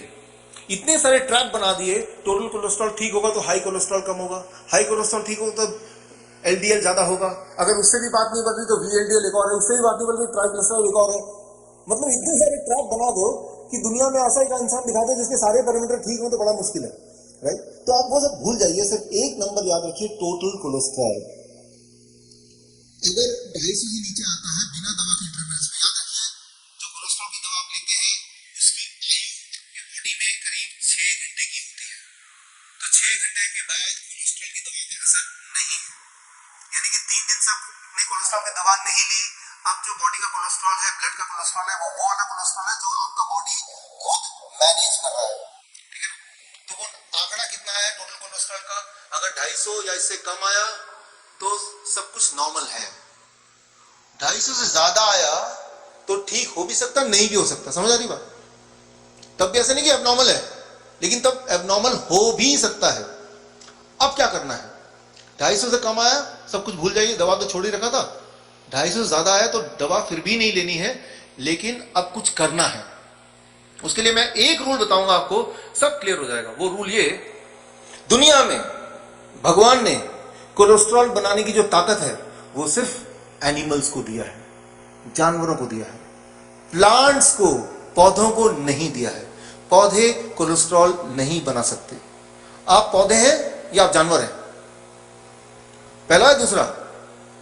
दूसरा तो हमारी बॉडी कोलेस्ट्रॉल बना सकती है, जानवर कोलेस्ट्रॉल बना सकते हैं। जो लोग एनिमल फूड खाते हैं, ऐसी चीज जो जानवरों से निकलती है, जैसे अंडा, फिश, चिकन या डेयरी प्रोडक्ट, दूध की बनी हुई चीजें, वही लोग सिर्फ कोलेस्ट्रॉल खाते हैं। अगर आप प्लांट जैसे फल सब्जी खाते हैं तो क्या आप कोलेस्ट्रॉल खा सकते हैं? क्योंकि भगवान ने प्लांट को ताकत दी नहीं कोलेस्ट्रॉल बनाने की। कई बार लोग बोलते हैं अच्छा काजू कोलेस्ट्रॉल है कि नहीं है इसमें? अच्छा इसका जवाब चाहिए मुझे, कुछ लोग बोल रहे हैं नहीं। आप ये जवाब दीजिए, काजू प्लांट से आया कि एनिमल से आया? कोलेस्ट्रॉल नहीं है। कैसे पता चले किसमें कोलेस्ट्रॉल है किसमें नहीं है? सिर्फ एक सवाल पूछे अपने आप से, क्या ये प्लांट से आया है? Answer is yes, no cholesterol. काजू इतना मुट्ठी खाइए और ज्यादा खाइए, वो अच्छा ही अच्छा है, तो zero cholesterol. Dairy product plant से कि एनिमल से है? एनिमल से, फुल ऑफ कोलेस्ट्रॉल, दूर रहिए उससे, राइट। तो जो कोलेस्ट्रॉल आपकी बॉडी खुद बनाती है वो बॉडी के लिए बहुत अच्छा है, जो कोलेस्ट्रॉल आप खाते हैं वो बॉडी के लिए खराब है। सिंपल नियम। तो आपको कोलेस्ट्रॉल खाना नहीं है, और बॉडी सिर्फ उतना ही कोलेस्ट्रॉल बनाती है जितना बॉडी को अपने आप में जरूरत है। अगर आप कोलेस्ट्रॉल नहीं खा रहे हैं तो कोलेस्ट्रॉल का नंबर कितना भी हो चिंता करने की बात नहीं है। और अगर कोलेस्ट्रॉल खा रहे हैं और नंबर 250 से ऊपर है तो कोलेस्ट्रॉल खाना छोड़ दीजिए। ये सिंपल नियम है, राइट। और जैसे ही आप कोलेस्ट्रॉल खाना छोड़ देंगे, यानी कि एनिमल फूड छोड़ देंगे, एक हफ्ते बाद अपने आप से पूछिए मेरा जोड़ों में दर्द कैसा है, मेरी एनर्जी लेवल कैसी है, मेरी नींद कैसी है, राइट, मेरा एंजाइना पेन था वो कैसा है। आप ताज्जुब हो जाएंगे। सिर्फ एक बदलाव से आपका जवाब आएगा कि ये सब में बहुत फायदा हो गया। एक हफ्ते में, विद इन 1 वीक, एक महीना नहीं बोल रहा मैं, एक साल नहीं बोल रहा, 1 वीक, राइट। सो ये है कोलेस्ट्रॉल की बात। अब आते हैं अगला, कौन सा रह गया, डायबिटीज रह गया, राइट। ब्लड शुगर, 3 दिन आपने दवा छोड़ दी, 3 दिन के बाद फास्टिंग ब्लड शुगर मेजर कीजिए। सो के उठ के खाली पेट दवाई, पोस्टमैंटल मेजर कीजिए। पोस्टमैंटल मतलब पोस्टमैंटल के नहीं, सोने से पहले, रात को सोने से जस्ट पहले उसको मेजर कीजिए। सुबह उठते ही सोने से पहले दोनों को प्लस कीजिए, डिवाइडेड बाय 2। ये दोनों प्लस डिवाइडेड बाय 2, अगर लेस देन और इक्वल टू 250 आता, 250 से कम आता है या 250 भी आता है बिना दवा के, यानी कि नॉर्मल है, यानी कि आप डायबिटीज के पेशेंट थे ही नहीं, डायबिटीज के पेशेंट है ही नहीं, राइट। तो सब ठीक है, दवा छोड़ दिया और आपने अच्छा किया, आप डायबिटीज के पेशेंट है ही नहीं। और ये कोई मैं नहीं बोल रहा हूं, एसीपी गाइडलाइन 6 मार्च 2018, 6 मार्च या 7 मार्च का अखबार खोल के देखिए, कोई भी अखबार खोल के देखिए पूरे वर्ल्ड का, इस तारीख का कोई भी अखबार, कोई भी न्यूज देखिए, पूरे वर्ल्ड का न्यूज़पेपर, उसमें आपको ये गाइडलाइन दिखेंगे, लेकिन इतना छोटा कि लेंस लगा के देखना पड़ेगा कि गाइडलाइन लिख भी दिया और किसी ने पढ़ा भी नहीं, राइट। तो न्यूज को छोटा करने के लिए भी फार्मास्यूटिकल कंपनीज ने लॉबी बनाई ताकि न्यूज इतना हाईलाइट ना हो कि लोगों को पता चल जाए, राइट। तो ये जो मैं बता रहा हूं ये कोई मेरी अपनी राय नहीं है, ये ऑलरेडी प्रूवन फैक्ट है, ऑलरेडी ऑफिशियल गाइडलाइंस है भाई। और इस गाइडलाइन की कॉपी आपके पास मिलने ही वाली है आपको। तो 3 दिन पे क्या करना है आपको क्लियर हो गया।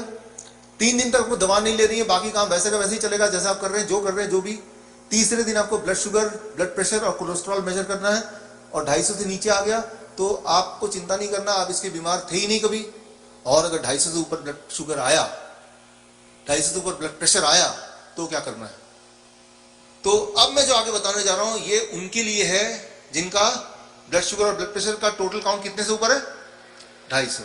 250 के नीचे वाले तो यहीं पे लेक्चर खत्म, अभी भी जा सकते हैं, उनका तो काम हो गया, right. Thank you, thank you, thank you. लेकिन 250 से ऊपर वाले हैं, उनको उसको नीचे लाना है, तो उनको थोड़ा देर और समझना पड़ेगा, बैठना पड़ेगा। ये क्या करना है, स्टेप 1, पहला स्टेप, तीसरे दिन वेडनेसडे की बात कर, थर्सडे को क्या करना है, थर्सडे को क्या करना है वो बता रहा हूं, पहला 3 दिन तो हो गया। Step 1, stop going to a doctor, doctor के पास जाना बंद कर दीजिए। ये पहले कि डॉक्टर के पास जाना ही नहीं, मुझे पकड़ में आना ही नहीं उनके, लेकिन एक पिज्जा ऑर्डर कीजिए। ये बात आपको लगता थोड़ा जज गई अब तक ये थोड़ा ठीक लग रहा है, अब तक तो मेहनत ही करा रहे थे, अब थोड़ा ठीक लग रहा है जाके। मैंने पिज्जा ऑर्डर करने बोला है, खाने नहीं बोला है, right. Okay, so stop going to doctor, order a pizza.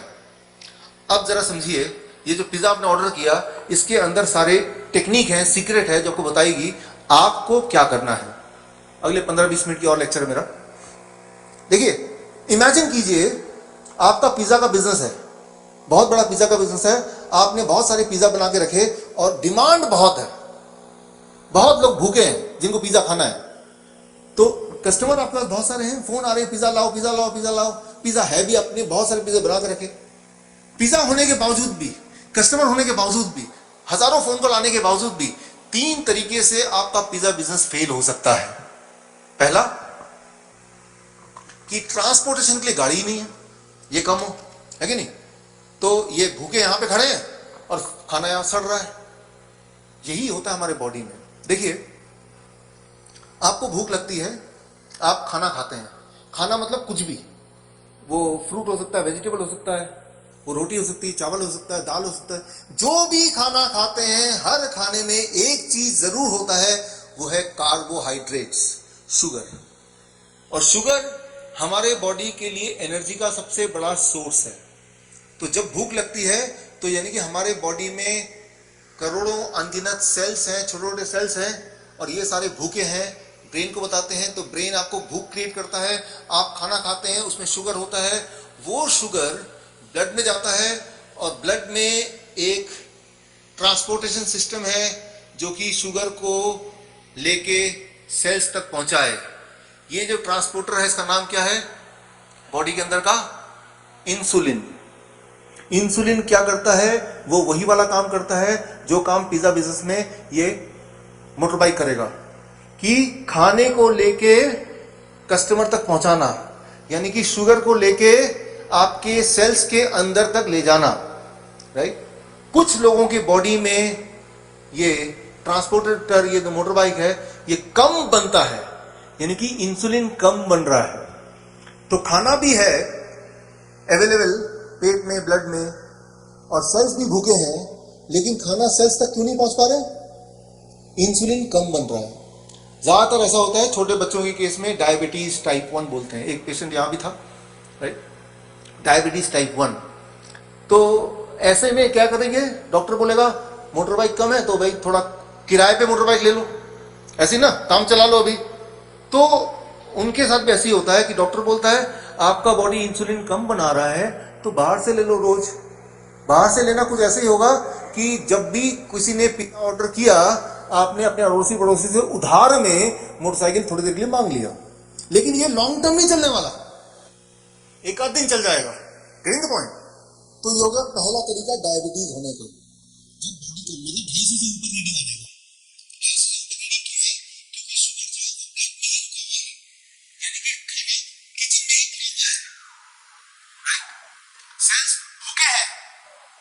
Motor bike कम है, राइट। तो रीडिंग 250 से ऊपर, मतलब 250 से ज्यादा पिज्जा यहाँ पड़े हुए हैं। किचन में इतना पिज्जा क्यों दिख रहा है भाई? लोग मांग रहे हैं तो, अरे मोटर बाइक वाला ही नहीं है, राइट। तो ब्लड में इतना शुगर क्यों दिख रहा है भाई? क्योंकि ट्रांसपोर्टर का नाम बताया था क्या है? इंसुलिन ही नहीं है, कम है। तो क्या करें? बाहर से ले लो, पहला डायबिटीज। दूसरा तरीका है पिज्जा बिजनेस में फेल होने का, कि मोटर बाइक भी बहुत सारे हैं, पिज्जा भी बहुत सारे हैं, लोग भी खाना चाहते हैं, ऑर्डर कर रहे हैं, लेकिन रास्ता खराब है, रोड टूटे फूटे। यहां मोटर बाइक वाला लेके निकल तो रहा है, रास्ते में कहीं भटक गया, कहीं टूट गया मोटरसाइकिल, कहीं गिर गया, पहुंच ही नहीं पा रहा है। सड़कें देखिए क्या उल्टी सीधी, जैसे हमारे फरीदाबाद जहां से है वहां की, यहां की तो फिर भी अच्छी है, राइट। तो ये ठीक इसे कहते हैं मेडिकल भाषा में इंसुलिन रेजिस्टेंस। Insulin resistance. कई बार आप जाएंगे तो बोलेंगे डॉक्टर की you are suffering from insulin resistance. Insulin resistance मतलब मोटर बाइक तो है लेकिन सड़क रेजिस्ट कर रही है, जाने नहीं दे रही उसको, राइट। उनका जो पूरा ट्रैवलिंग सिस्टम है वो पूरा फेल हुआ है। ये वो लोग होते हैं जो डायबिटीज की दवा पे हैं, मतलब पहली बार आप गए, डॉक्टर ने दवा ले लिया, दे दिया, और दवा के बाद आपका शुगर नॉर्मल आने लगा, यानी कि आपके बॉडी में ये दिक्कत है। इसे इसका नाम है इंसुलिन रेजिस्टेंस। मतलब आपकी जो शुगर इंसुलिन है वो ठीक से ट्रांसपोर्ट नहीं कर पा रही, शुगर को पहुंचा नहीं पा रही है, क्योंकि बहुत सारे खड्डे आपके बॉडी के ब्लड वेसल्स में है, आपके सिस्टम में है, फैट जमा हुआ है। उनकी बॉडी को खोल के देखेंगे तो बॉडी के अंदर फैट जमा हुआ है। जहां जैसे यहाँ पे बहुत सारे, अगर यहाँ पे ईंट पत्थर रख दें रास्ते में तो बाइक का जो हाल होगा, बॉडी के अंदर भी वही हाल है। कई लोग वियतनाम में, थाईलैंड में, जहां जहां मेरे सेंटर्स हैं, वियतनाम में लोग बिल्कुल पतले हैं, सब लोग ही पतले हैं, लेकिन वहां पे डायबिटीज उतना ही है जितना आप यहाँ पे है। कई बार ऐसा होता है कि बाहर से पतले लेकिन अंदर फैट, इन्हें कहते हैं TOFI, TOFI, TOFI, thin outside TO, fat inside FI, right. So they are suffering from TOFI, कि बाहर से पतले लेकिन अंदर से मोटे हैं, अंदर फैट ही फैट जमा हुआ है, राइट। तो अक्सर ऐसा होता है कि इंडिया में लोग मोटे होते हैं तो इंसुलिन रेजिस्टेंस होता है, लेकिन कभी कभी कुछ पतले लोग भी अंदर फैट होता है। आपने देखा होगा बहुत सारे पतले लोग हैं लेकिन तोंद निकली हुई छोटी सी, right. Insulin resistance, they are TOFI, TOFI, right. यह है दूसरा तरीका। लेकिन ऐसे लोगों का तरीका, अभी तक ब्लड शुगर हाई होता है तो वो क्या करते हैं, दवा ले लेते हैं तो काम चल जाता है, राइट। दवा लेने से, दवा क्या करता है, कुछ देर के लिए इसको ठीक कर देता है, ऐसा प्रतीत होता है, लेकिन ऐसा कैसे होता है कि दवा लेके यहाँ से शुगर को निकाल के हार्ट में डाल दिया, किडनी में डाल दिया, मैंने शुरू में आपको बताया था, राइट। तो उस तरह से तीसरे तरह के लोग होते हैं, यानी कि पिज्जा बिजनेस में तीसरे तरीके से आप फेल हो सकते हैं, वो कि रोड भी अच्छा है, बाइक भी बहुत सारी हैं, लोग भी खाना चाहते हैं, पिज्जा भी है, लेकिन अब भी आपका बिजनेस में पिज्जा बिजनेस फेल हो गया। क्यों? क्योंकि इन सब के बीच में जो कोऑर्डिनेट कर रहा है, जो मैनेजर है, वो ठीक नहीं है।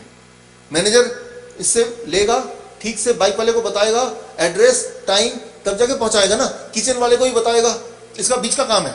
किचन वाले को बताया कितने पिज्जा बना के रखने हैं, बाइक वाले को इन्फॉर्म किया कहां पे जाना है, राइट, ऑर्डर लेना भी है इसको। तो एक बीच का आदमी है जो कोऑर्डिनेट कर रहा है between kitchen, customer and transporter, right. अगर ये बीच का आदमी ठीक नहीं होगा तो भी पिज्जा बिजनेस फेल हो सकता है। इसे मेडिकल भाषा में बोलते हैं मेटाबॉलिक सिंड्रोम।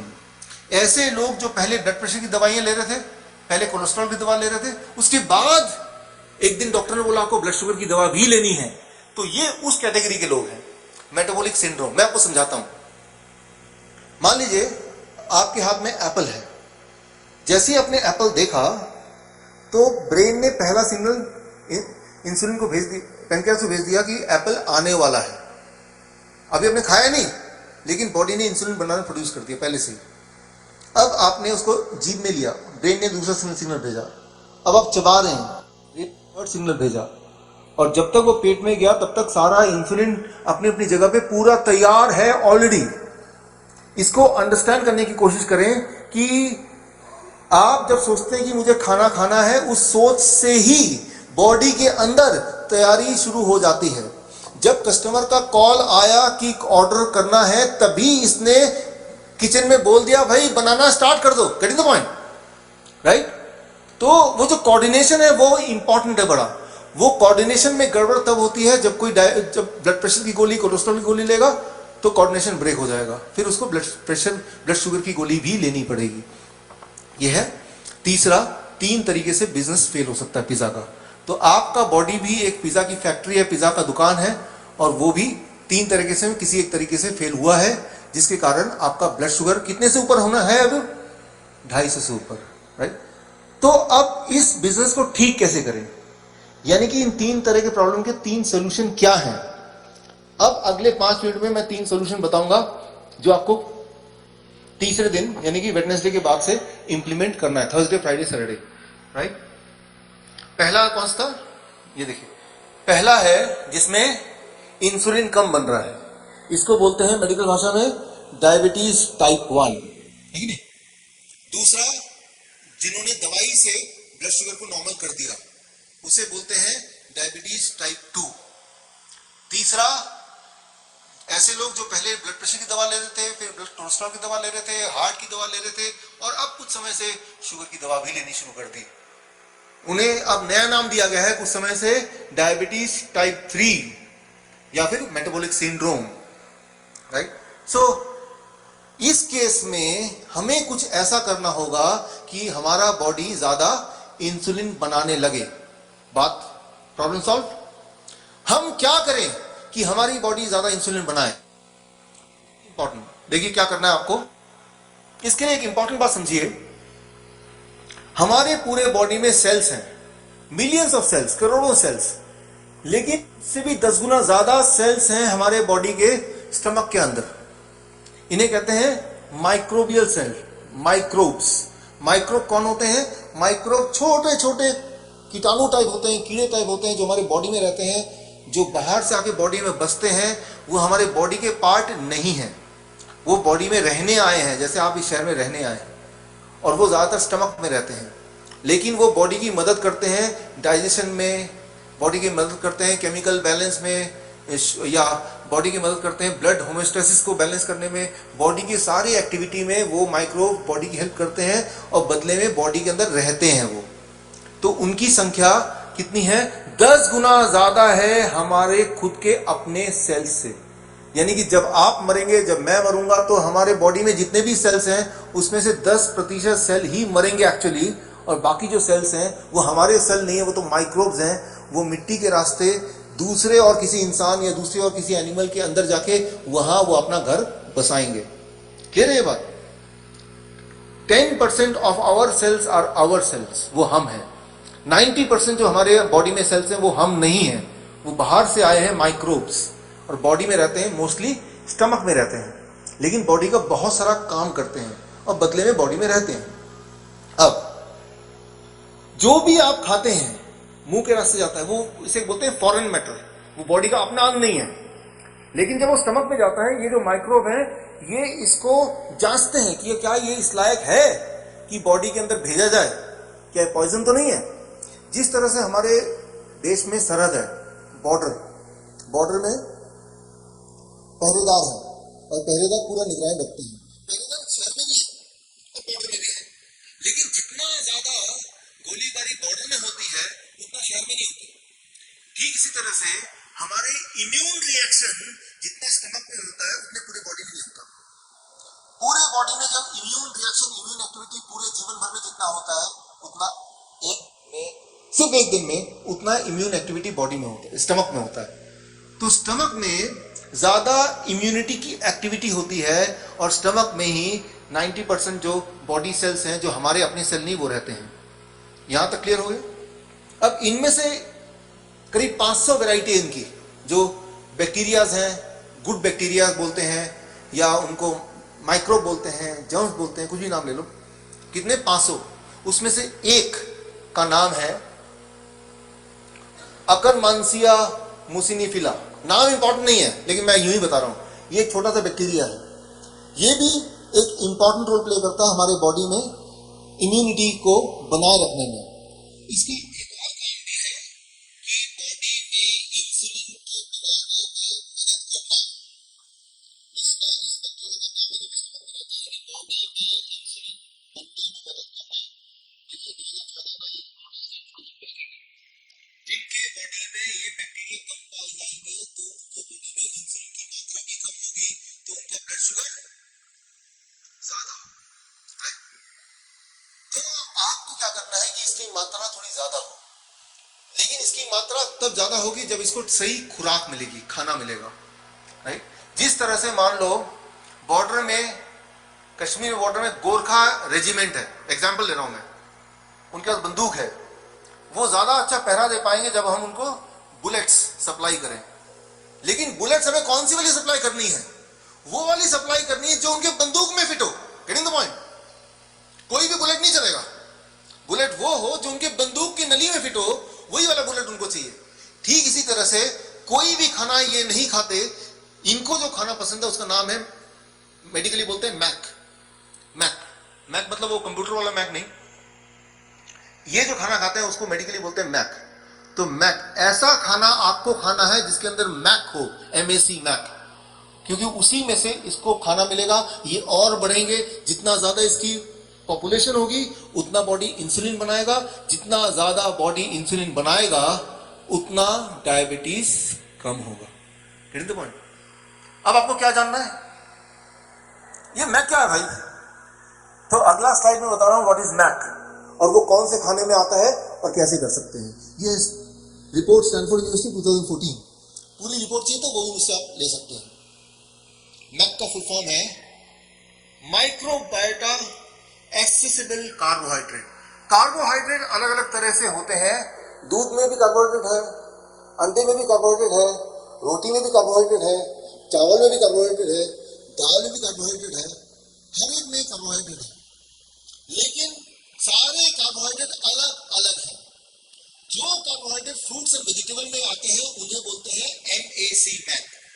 यही वाले कार्बोहाइड्रेट से वो बैक्टीरिया पनप सकते हैं, बाकी से नहीं। जिस तरह से मैंने बताया ना, बंदूक के हिसाब से ही गोली देनी है। कोई और गोली कितनी भी अच्छी हो लेकिन वो बंदूक में नहीं फिट होगा तो उसके लिए बेकार है। तो ऐसे बच्चे जो इंसुलिन पे हैं या ऐसे लोग जो इंसुलिन पे हैं, उनको एक काम करना है कि अपने खाने में मैक की मात्रा, फ्रूट्स एंड वेजिटेबल की मात्रा बढ़ा दें। कितना बढ़ा दें ये बहुत इंपॉर्टेंट है। उसके लिए एक नियम है, एक दिन आप क्या कीजिए, जो इस तरह के लोग हैं इंसुलिन डिपेंडेंट, जो भी आप खा रहे हैं उसको इकट्ठा करते जाइए। सुबह से रात तक जो भी खाते हैं, रोटी खाते हैं, दाल खाते हैं, सब्जी खाते हैं, ब्रेड खाते हैं, नूडल्स खाते हैं, दूध पीते हैं, सब इकट्ठा कीजिए। तौलिए सुबह से रात तक जो भी मुंह में जाने वाला था उसका वेट कितना है। मान लो उसका वेट है 2 किलो। जितना भी किलो खाना खाते हैं पूरे दिन भर में, उस 2 किलो उसका 80% 2 किलो कितना होगा? 1600 ग्राम। 1 किलो 600 ग्राम, राइट। तो अगर आप 2 किलो खाना खाते हैं तो 1 किलो 600 ग्राम सिर्फ यही हो, बाकी 400 ग्राम उल्टा सीधा छोले भटूरे, रोटी पूड़ी भाजी, जो मर्जी, राइट। तो अगर आप ऐसा कर पाए 80% या ज्यादा कच्चा सब्जी या स्टीम सब्जी, बॉइल्ड सब्जी और फल 80% तक अगर हो या उससे ज्यादा हो तो उतना चाहिए इंसुलिन वो बैक्टीरिया के पनपने के लिए, कुछ दिनों के लिए एटलीस्ट। और बैक्टीरिया जैसे ही पनपने लगेंगे, जो कि 3-4 दिन में पनप जाएंगे, 3-4 दिन में, 3-4 महीने नहीं बोल रहा, ब्लड शुगर नॉर्मल आएगा और उस बच्चे के पेरेंट्स की मजबूरी हो जाएगी कि इंसुलिन को धीरे धीरे कम करना और धीरे धीरे खत्म करना। और अगर इंसुलिन फिर भी देते रहेंगे तो बहुत ही खतरनाक है, वो लो ब्लड शुगर हो जाएगा, उसे डेथ दे सकता है। तो यह है पहला सॉल्यूशन कि MSI को बढ़ा देना। आजकल आप देखेंगे छोटे बच्चों में कि फ्रूट्स और वेजिटेबल की जो मात्रा है वो बहुत ही कम, बहुत ही कम, फास्ट फूड की मात्रा बहुत ज्यादा है। तो ये भी एक कारण है, हर स्कूल में हर क्लास में डायबिटीज टाइप 1 बहुत ही तेजी से बढ़ रहा है। जब मैं स्कूल में था, जब आप में थे, याद कीजिए आपके स्कूल में कितने ऐसे बच्चे थे पूरे स्कूल टाइम में जो डायबिटीज के पेशेंट थे? शायद एक भी नहीं। और आज ऐसा कौन सा क्लास है, ऐसा कौन सा स्कूल है जहां डायबिटीज टाइप 1 के ढेर सारे पेशेंट नहीं है? खूब सारे हैं, राइट। तो सिर्फ एक बात उनको बोलिए, मैक पेट में जाएगा तो वो बैक्टीरिया पनपेंगे, इंसुलिन बनाएंगे और आप ठीक हो जाएंगे। ये बात कोई डॉक्टर नहीं बताता, उनका धंधा ही बंद हो जाएगा, राइट। सो ये हो गया पहला। अब था पिज्जा बिजनेस, दूसरा वो लोग जो दवाई पे हैं, डायबिटीज की दवा पे हैं और दवा छोड़ने से 250 से ऊपर ब्लड शुगर आ रहा है। अब मैं बात कर रहा हूं उन लोगों की जो डायबिटीज की मेडिसिन खा रहे हैं, लेकिन अगर दवा छोड़ देते हैं तो ब्लड शुगर 250 से ऊपर आया, तो उनको क्या करना है?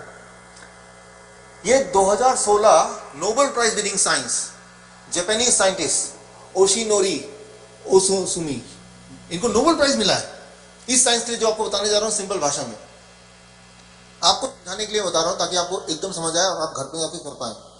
आप अखबार पढ़ते हैं सुबह, अखबार पढ़ने के बाद क्या अखबार को डस्टबिन में फेंक देते हैं? नहीं, आप उसको इकट्ठा करते हैं, फिर उसको बेचते हैं। बेचने के बाद वो क्या करता है? उसी अखबार को रिसाइकल करता है, उसका वो टिश्यू पेपर बनाएगा, उसी का वो लिफाफा बनाएगा, उसी का वो कैरी बैग बनाएगा। फिर वो जो लिफाफा कैरी बैग है उनको भी वेस्ट नहीं करते, उसी का भी रिसाइकल होकर कुछ और तीसरी चीज बन जाती है। Getting the point? मतलब एक चीज जब वेस्ट हो जाता है तो वो वेस्ट ना होकर रिसाइकल होता है, जिससे हमारे इकोसिस्टम की एफिशिएंसी बनी रहती है, राइट। ठीक उसी तरह से हमारा बॉडी भी काम करता है। हमारे बॉडी में वेस्ट बनते हैं क्योंकि हमारे बॉडी में एनर्जी प्रोड्यूस होती है। जब भी कभी एनर्जी प्रोड्यूस होती है किसी भी जगह पे, तो वहां वेस्ट बनेगा ही बनेगा, राइट। तो हमारे बॉडी में ढेर सारा वेस्ट बनता है, लेकिन बॉडी क्या कर सकती है? उसी वेस्ट को दूसरे रूप में काम में ला सकती है। और अगर ऐसा वो करेगी तो हमारे बॉडी की ऊर्जा एफिशिएंसी बढ़ जाएगी, और ऊर्जा एफिशिएंसी बढ़ जाएगी तो हम बीमार नहीं पड़ेंगे। इस फिनोमिना को कहते हैं, इसी को कहते हैं ऑटोफेजी। ऑटोफेजी मतलब बॉडी की कैपेबिलिटी कि बॉडी अपने बनाए हुए वेस्ट को बेकार ना जाने दे, उसी के अंदर उसी का एक किसी और तरीके से यूज करे। जिस तरह से अखबार को वेस्ट ना थ्रो ना करके अखबार से नैपकिन बन गया, नैपकिन से कुछ और बन गया। Recycling, body can recycle its waste and that is called autophagy. यह है नोबेल प्राइज विनिंग साइंस 2016। जिनके बॉडी में वेस्ट ज्यादा बन जाता है तो बॉडी उस वेस्ट को बाहर नहीं फेंक पाती है, और तब आता है high blood sugar, high blood pressure, ये सारी बीमारियां, राइट। या फिर ब्लॉकेज, एंजाइना, ये सब बीमारियां। अगर बॉडी वेस्ट को बाहर फेंक भी नहीं पा रही है, यूज भी नहीं कर पा। अगर आप चाहते हैं बॉडी अपना वेस्ट को यूज कर ले, तो याद रखिए ऑटोफेजी। ऑटोफेजी मतलब body can recycle its waste. अब क्या हम करें कि हमारा बॉडी हमारे बॉडी के अंदर के वेस्ट को रिसाइकिल कर ले? क्या हम करें? एक ही बात याद रखिए, बॉडी वेस्ट को यूज तब कर पाती है जब आप बॉडी को रेस्ट देते हैं, रेस्ट, आराम देते हैं स्टमक को। तो नियम ये रहा कि रोज आपको 12 घंटे फास्टिंग करना है। 12 घंटे फास्टिंग मतलब आपको 24 घंटे में 12 घंटे ही खाना अलाउड है। आपने सुबह 8 बजे खाना शुरू किया, रात के 8 बजते ही मुंह बंद, खाना अंदर नहीं जा सकता। अब अंदर कब जाएगा? अगले दिन सुबह 8। आपने सुबह 6 बजे खाना शुरू किया तो कितना खाना बंद? 6 बजे। सिर्फ ये नियम अगर आप पालन कर लेंगे तो आपका जो 250 से ऊपर आ रहा था वो नीचे आ जाएगा। आपका ब्लड प्रेशर अगर 250 से ऊपर आ रहा था टोटल, वो नीचे आ जाएगा। सिर्फ एक रूल कि मुझे 12 घंटे के ब्रैकेट में, मैं ये नहीं बोल रहा हूं कि कम खाओ, मैं ये भी नहीं बोल रहा हूं कि खाने को बदलो, मैं सिर्फ ये बोल रहा हूं कि जो भी आप खाते हैं 12 घंटे के विंडो के अंदर ही खाइए और 12 घंटे के बाकी जो टाइम है उसमें ना खाइए। पानी पी सकते हैं, राइट, लेकिन अवॉइड कीजिए खाना। अगर आप ऐसा करेंगे तो आपका बॉडी ऑटोफेजी को स्विच ऑन कर देगा और अगर ऐसा हो जाएगा तो बॉडी के अंदर के वेस्ट अपने आप यूटिलाइज होंगे, ब्लड प्रेशर कम हो जाएगा, ब्लड शुगर कम हो जाएगा। कितने दिन में? 3-4 दिन में, 3-4 दिन में। तो बोलने का मतलब यह है कि अगर आपका ब्लड शुगर, ब्लड प्रेशर ज्यादा है भी 250 से, तो दवा में जाने की जरूरत नहीं है, सिर्फ ऑटोफेजी को स्विच ऑन करने की जरूरत है, जो कि बहुत आसान है, सिर्फ एक नियम बॉडी में अप्लाई करना। तो ये तो हो गया सेकेंड। अब आता है टाइप 3 मेटाबॉलिक सिंड्रोम। ऐसे लोग जो बीपी की गोली भी ले रहे थे, कोलेस्ट्रॉल की गोली भी ले रहे थे और अब डायबिटीज की गोली बीपी भी है, मतलब 4-5 तरह के कॉम्बिनेशन ड्रग्स पे है वो। उनको कैसे अपने बॉडी के बिजनेस को ठीक करना है, उसके लिए सिंपल नियम आप याद रखिए। ये एक नया रिसर्च है, 2016 का रिसर्च है, प्लॉस वन मेडिसिन में आया अप्रैल 2000, HIIT। इसको मैं सिंप्लीफाई करता हूं। अगर ऐसे लोग जो बीपी की गोली ले रहे थे, कोलेस्ट्रॉल ले रहे थे, अब डायबिटीज की गोली पे है, मेरे कहने पे 3 दिन दवा छोड़ दिया, लेकिन उसके बाद जब मेजर करके देखा तो 250 से ऊपर सारे आंकड़े आ रहे हैं, उनको क्या करना है मैं ये बता रहा हूं। इस रिसर्च के अनुसार, जो 2016 की रिसर्च 2 साल पहले हुई, कि अगर कोई भी इंसान रोज 1 घंटे एक्सरसाइज करे, चाहे दौड़े, स्विमिंग करे, 1 घंटा रोज एक्सरसाइज करे, तो ये सारे आंकड़े ठीक हो सकते हैं। मोटापन ठीक हो सकता है, ब्लड प्रेशर ठीक हो सकता है, ब्लड शुगर ठीक हो सकता है। ये कोई नई बात नहीं, ये तो हम करते नहीं है क्योंकि टाइम नहीं है। जिनके पास टाइम नहीं है उनको क्या करना है, यही नई रिसर्च है। अच्छा, 1 घंटा नहीं है आपके पास, कितने देर है? 5 मिनट तो है कि 5 मिनट भी नहीं है? रोज अपने आप के लिए 5 मिनट तो है, बताइए हाँ या ना? हाँ, 5 मिनट है। कोई ऐसा है कि मेरे पास 5 मिनट भी नहीं है? ऐसा नहीं होगा, 5 मिनट तो पक्का ही है। जिनके पास 1 घंटा नहीं है लेकिन वो एक्सरसाइज का फायदा उठाना चाहते हैं, उनको 5 मिनट क्या करना है वो मैं बता रहा हूं। HIIT एक नया तरह का एक्सरसाइज है जो इन्होंने डिवाइस किया है, हाई इंटेंसिटी इंटरवल ट्रेनिंग। ये इन्होंने बोला है 5 मिनट नहीं, 11 मिनट। अगर दिन में आप रोज 11 मिनट कर पाए, हर दिन 11 मिनट, तो वो 1 घंटे जिम जाने के बराबर फायदा देगा, 1 घंटे दौड़ने के बराबर क्या फायदा देगा। और मेरी समझ से जिन लोगों ने बोला कि 5 मिनट आपके पास है, श्योरली उनके पास 11 मिनट भी होंगे। आप 11 मिनट छोड़िए, पहले 5 मिनट से शुरू कीजिए, फिर 1 हफ्ते बाद 6 मिनट, फिर उसके 2 दिन बाद 7 मिनट, 11 मिनट की सुबह मुझे अपने लिए 11 मिनट देने हैं। अगर आप 11 मिनट दे पाए तो आपका ब्लड प्रेशर, ब्लड शुगर की दवाइयों की जरूरत नहीं पड़ेगी, मतलब ब्लड उतना ऊपर जाएगा नहीं। वैसे तो दवाई से भी फायदा नहीं होता, सिर्फ आंकड़े कम होते हैं। अब मैं आपको बताने जा रहा हूं कि ये ट्रेनिंग कैसे करना है, high intensity interval training, right. 5 minute क्या करना है, ये ट्रेनिंग क्या है, कैसे करना। शुरू कीजिए 5 मिनट से, फिर हफ्ते 10 दिन में उसको 11 मिनट तक ले आइए, फिर रोज 11 मिनट का रूटीन बना दीजिए, सुबह सुबह या शाम को खाली पेट, जब भी एक टाइम, राइट। तो ये एक्सरसाइज कैसे है मैं आपको बताता हूं। इसका नाम है किचन स्लैब एक्सरसाइज। ये किचन में जाके करना है। सुबह जैसे ही खाने का याद है, किचन में गए, पहले अपने आप को कसम खानी मैं एक्सरसाइज करूंगी या करूंगा, उसके बाद ही मैं खाने को टेस्ट कर सकता हूं, राइट। किचन स्लैब, इसमें किसी की जरूरत है, सिर्फ किचन की जरूरत। किचन है सबके पास? जिसके पास किचन नहीं होगा उसके पास बीमारी भी नहीं होगी। तो किचन में जैसे ही जाएंगे सुबह उठ के, तो ये किचन का स्लैब मान लीजिए, तो कैसे करना है मैं आपको करके दिखाता हूं। जितना अगर आसान चाहिए तो इसको थोड़ा ऊपर, जितना ऊपर होगा उतना आसान हो जाएगा, जितना नीचे होगा तो मुश्किल होता जाएगा। तो अपनी कितना आप सह पाते हैं उसके हिसाब से ये हाइट ऊपर नीचे आपको मैनेज करना पड़ेगा। एक ऐसी जगह देखनी पड़ेगी जो आपके हाइट के हिसाब से परफेक्ट हो, राइट। तो मैं इसको करके दिखाता हूँ, फिर आपको एक्सप्लेन भी करूंगा इसके अंदर क्या गुण है और कैसे आपको करना है और कैसे फायदा होगा। देखिए, अगर मैं ये करता हूं तो मैं कैसे करूंगा, 10 बार फॉर एग्जाम्पल 10 बार, ये 2 3 4 5 6 7 8 9 10 नॉर्मल है। लेकिन अब हो गया 1 2 3 4 5 6 7 8 9 10। तो देखने में आसान लग रहा है, मुश्किल लग रहा है, मुश्किल और मुश्किल जारी रखते जाइए, मुश्किल होता जाएगा, ठीक है। आसान होता जाएगा। आसान करना मुश्किल करना आप पे है, इंपॉर्टेंट है करना है। 10 बार करना है। 10 बार ये किया बिना रुके उसी वक्त, मतलब एक पर्टिकुलर मसल को रेस्ट मिल रहा है तो दूसरा मसल शुरू कर दिया, राइट। ये होते ही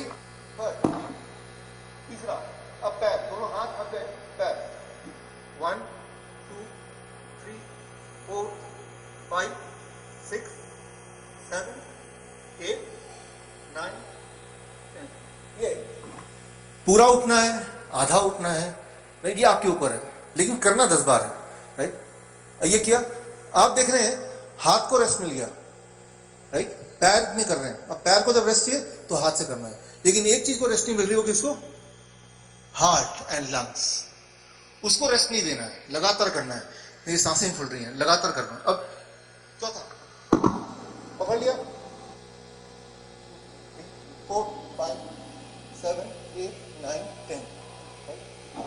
ये 4 आपने एक्सरसाइज किए, इसी का 5 साइकिल, ये पूरा एक साइकिल हो गया, फिर 2 फिर 3 4 5, ऐसे करते करते अगर आप 8 से 10 साइकिल कर पाए तो 11 मिनट हो गए, और आपकी थकान ऐसी होगी जैसा 1 घंटा एक्सरसाइज करने से होता है, राइट। सो पहली बात, जो लोग बोल रहे हैं कि मैं घुटने में दर्द है, तो वो ये एक्सरसाइज ना करके इसका ऑल्टरनेट पकड़ लिया, 1 2 3 4 5, अब इस पैर से दोबारा 2 3 4 5। सो 2 बार हाथ को मौका दिया, 2 बार पैर को मौका दिया, 2 बार हाथ को मौका दिया, 2 बार पैर को मौका दिया, फिर हाथ को पैर को। ऐसा पहले दिन आप 3-4 बार कीजिए, मतलब 10 साइकिल मत कीजिए, 3 साइकिल 2 साइकिल, अच्छा 1 साइकिल तो कर ही सकते हैं। जब आप करेंगे, 1 साइकिल भी करेंगे तो आपको लगेगा कुछ हो रहा है बॉडी में, राइट, लेकिन उसको बढ़ाना है। 11 मिनट करेंगे तो that is equivalent to 1 hour of exercise, और 11 मिनट तो है ही सबके पास, 11 मिनट नहीं तो 5 मिनट तो है ही, राइट। सो यहां पे मैं ये बोलना चाह रहा हूं कि जो एक्सरसाइज है उसकी अपनी इंपॉर्टेंस है, लेकिन एक्सरसाइज के लिए ना तो हमारे पास टाइम है, ना ही जगह, जिम नहीं है, बाहर दौड़ने कहाँ जाएं, दोस्त नहीं है, समय नहीं है, लेकिन ये वाला किचन स्लैब तो सभी के पास है, राइट। तो ये है न्यू रिसर्च 2016 का, इसे कहते हैं साइंटिफिक भाषा में हाई इंटेंसिटी इंटरवल ट्रेनिंग। इसका मतलब ये है कि आपके बॉडी के मसल्स को आप रेस्ट दे रहे हैं बारी बारी से, लेकिन हार्ट और लंग्स को रेस्ट नहीं दे रहे हैं। और ऐसा करने से हार्ट मसल की जो एक्सरसाइज होती है वो इतनी प्रभावशाली होती है कि आप पाएंगे कि कुछ दिनों में, करीब 10 दिन से 15 दिन में ब्लड शुगर, ब्लड प्रेशर वो 250 से नीचे आएगा, और मोस्ट इंपॉर्टेंट आपकी जो एनर्जी लेवल है वो बढ़ती जाएगी। इंपॉर्टेंट नंबर नहीं है, किसी नंबर को अचीव करने के लिए नहीं कर रहे हैं सारा कुछ, हम अपने हेल्थ को अचीव करने के लिए कर रहे हैं। हेल्थ तो अचीव हो ही जाएगा, पर subsequently blood sugar, blood pressure भी नॉर्मल हो जाएगा। नमस्कार। मंच पे बैठे हुए आदरणीय शकुंतला जी और आदरणीय डॉक्टर साहब और मेरे सभी बुजुर्ग और मेरे सभी लोन साथी और आए हुए मेहमानों, ये जो डॉक्टर साहब की कहानी मेरे साथ कहाँ से चालू हुई वो मैं आपके साथ शेयर करूंगा। आज के 3 साल पहले करीबन 2015 में हमारे घर पे एक किताब आती है, गृह शोभा या गृह लक्ष्मी नाम है उसका। तो वो किताब आई हुई थी, मैं बाथरूम में था, मैंने वो किताब उठाई, देखी, उसमें एक हेडिंग पढ़ा कि डायबिटीज़ टाइप 1 और डायबिटीज़ टाइप 2 क्योर इन 72 आवर्स। तो वो पढ़ के और मेरे को बड़ी हंसी आई कि ये तो कोई बहुत बड़ा कोई फ्रॉड ही है और कोई बहुत ऊंचे दर्जे का ही लुटेरा है जो इस तरह के विज्ञापन दे रहा है। ये मैंने सोचा और वो किताब मैंने आगे नहीं पढ़ा उसको और उसको बंद करके वहाँ रख दी। 3-4 दिन तक वो किताब वहीं रखी रही और मैं रोज़ बाथरूम में जाता था, लेकिन वो किताब किसी ने छेड़ी नहीं। तो एक दिन मैंने सोचा कि इसको पढ़ के तो देखे क्या लिखना चाहता है। तो मैंने उसको जब आगे पढ़ा तो मेरे को उसकी बातों में दम नज़र आया कि भाई ये तो सही बात है। तो मैंने उनके यहाँ फ़ोन किया, ये बात है करीबन 1 या 2 अक्टूबर की 2015 की। तो मैंने डॉक्टर साहब से बात कराएं, फरीदाबाद में है इनका कार्यालय। तो बोला साहब डॉक्टर साहब तो बिजी हैं, 4 अक्टूबर की हमारी सेमिनार है उसमें। तो मैंने बोला भाई मेरे को डायबिटिक पेशेंट हूँ, 15 साल से डायबिटीज़ है। बोला साहब अभी तो बात नहीं हो सकती है, आप चाहें तो सेमिनार डायबिटीज़ पर ही आप वहाँ आ जाएँ और वहाँ पे आपके सारे क्वेश्चनों का आंसर मिल जाएगा। तो मैंने कहा ठीक है मैं आ जाता हूँ, आपका क्या सिस्टम है। बोला पास हम भेज रहे हैं आपको ईमेल पे, आप आ जाएँ, फ्री पास है। तो मैं यहाँ से चले गया, मैं, मेरा बेटा और मेरी बेटी। बेटा और बेटी तो वो हल्दीराम पे कुछ खाने के लालच में चले गए और मेरे साथ में, और मेरे को सेमिनार में जाना था। वहाँ हम लोग जब सेमिनार में पहुँचे और 2 घंटे डॉक्टर साहब की बातें मैंने जब सुनी, तो इनकी बातें सुनने के बाद मेरे तो रोंगटे खड़े हो गए कि भाई ये क्या अपने साथ हो रहा है। 15 साल से मैं दवाइयाँ ले रहा हूँ और ये क्या हो रहा है और मेरे डॉक्टर साहब क्या बोल रहे हैं। उसके बाद में वो सारी चीज़ें सुनने के बाद में मेरा दिमाग घूम गया। फिर भी चूँकि मैं एक व्यापारी हूँ, मैंने फिर भी ये देखा कि भाई व्यापारी माइंड से इनको आजमाने की कोशिश की कि भाई ये कोई संस्था कोई लालची तो नहीं है। तो मैं जब इनकी सेमिनार ख़त्म हुई तब मैं आगे स्टेज पर आकर के, और मैं तो किसी को जानता भी नहीं था उस टाइम, तो आगे आके और मैंने ये, चूँकि योगेश जी मित्तल वहाँ पर सीनियर वो माइक वाइक संभाल रखा था, तो मैंने इनको पकड़ लिया भाई अपन भी मित्तल हैं और ये भी मित्तल है, तो थोड़ा सॉफ्ट कॉर्नर। तो मैंने इनसे आज जाके सबसे पहले कहा कि भाई आपने जो एक सीडी बांटी है सबको गिफ्ट में, ये सीडी मेरी तरफ से मैं गिफ्ट कर देता हूँ, मेरे से ले लो आप इसकी कीमत। तो इन्होंने मेरे को मना कर दिया, साहब बोलो नहीं हमारे यहाँ कोई हम पैसे नहीं लेते हैं संस्था में। और तो मैं चुप हो गया। वहाँ पर इनके साथ और भी 3-4 लोग खड़े थे, उसमें 1-2 लेडी भी थी, कोई बड़े अफसर थे, वो IAS अफसर थे। तो उस लेडी ने इनको बोला कि ये अपनी मर्जी से आए हैं, आपने इनको बुलाया नहीं है और अच्छे काम के लिए आए, आप क्यों मना कर रहे हो, आप इनसे ले लो जो देना चाहते हैं आप, और भी सीढ़ियाँ बना के बांट देना। फिर उसने 2-3 जनों ने और भी बोला, तो इन्होंने फिर मेरी बात मान ली। फिर मानने के बाद में इन्होंने अपने नंबर मेरे को दे दिए। बोला अभी तो बात नहीं हो पाएगी, आप मेरे नंबर ले लो। मेरे नंबर इन्होंने ले लिए और उसके बाद में बस फिर अपने काम में लग गए। मैंने जयपुर में आने के बाद काफ़ी इनको फ़ोन किए 3-4-5 दिन तक कि भाई आप बोलो कौन सा अकाउंट नंबर है, क्या है, मेरे को जो पैसा डालना मैं डाल देता हूँ। बोला नहीं अभी नहीं पता, अभी टाइम नहीं है। तो मैंने समझ लिया कि भाई ये कोई लालची वाला काम नहीं है, जो पैसे देने वाला नोरे खा रहा है और लेने वाले को टाइम ही नहीं है। तो उसके बाद में फिर 4 दिन बाद इन्होंने मेरे को अकाउंट नंबर बताया, बड़ी मुश्किलों से कम मैंने 20 बार फ़ोन किया हुआ, उसके बाद तो इन्होंने अकाउंट नंबर बताया। फिर उसके बाद में मेरे को जो डालना था मैंने अकाउंट में डाला। फिर उसके बाद मैंने इनको बोला भाई मेरे को भी डायबिटीज़ है और मेरे को ऐसे से ठीक होना, डॉक्टर साहब से मिलाओ। तो बोले डॉक्टर साहब तो वियतनाम चले गए हैं, आप ऐसे करो कि आप मेरे पास भरतपुर आ जाओ, ये भरतपुर में इनका बिजनेस है। तो मैंने कहा मैं भरतपुर आ जाता हूँ, लेकिन आप बताओ क्या करना है। तो बोला आप भरतपुर भी मत आओ, आप तो कागज़ पेन उठाओ, मैं बताता हूँ आपको क्या करना है। और बोला आप सबसे पहले लिखो आप ठीक हो गए। तो मैंने इनको बोला आप क्या लिखवा रहे हो। बोला हाँ मैं कह रहा हूँ आप लिखो ठीक हो गए।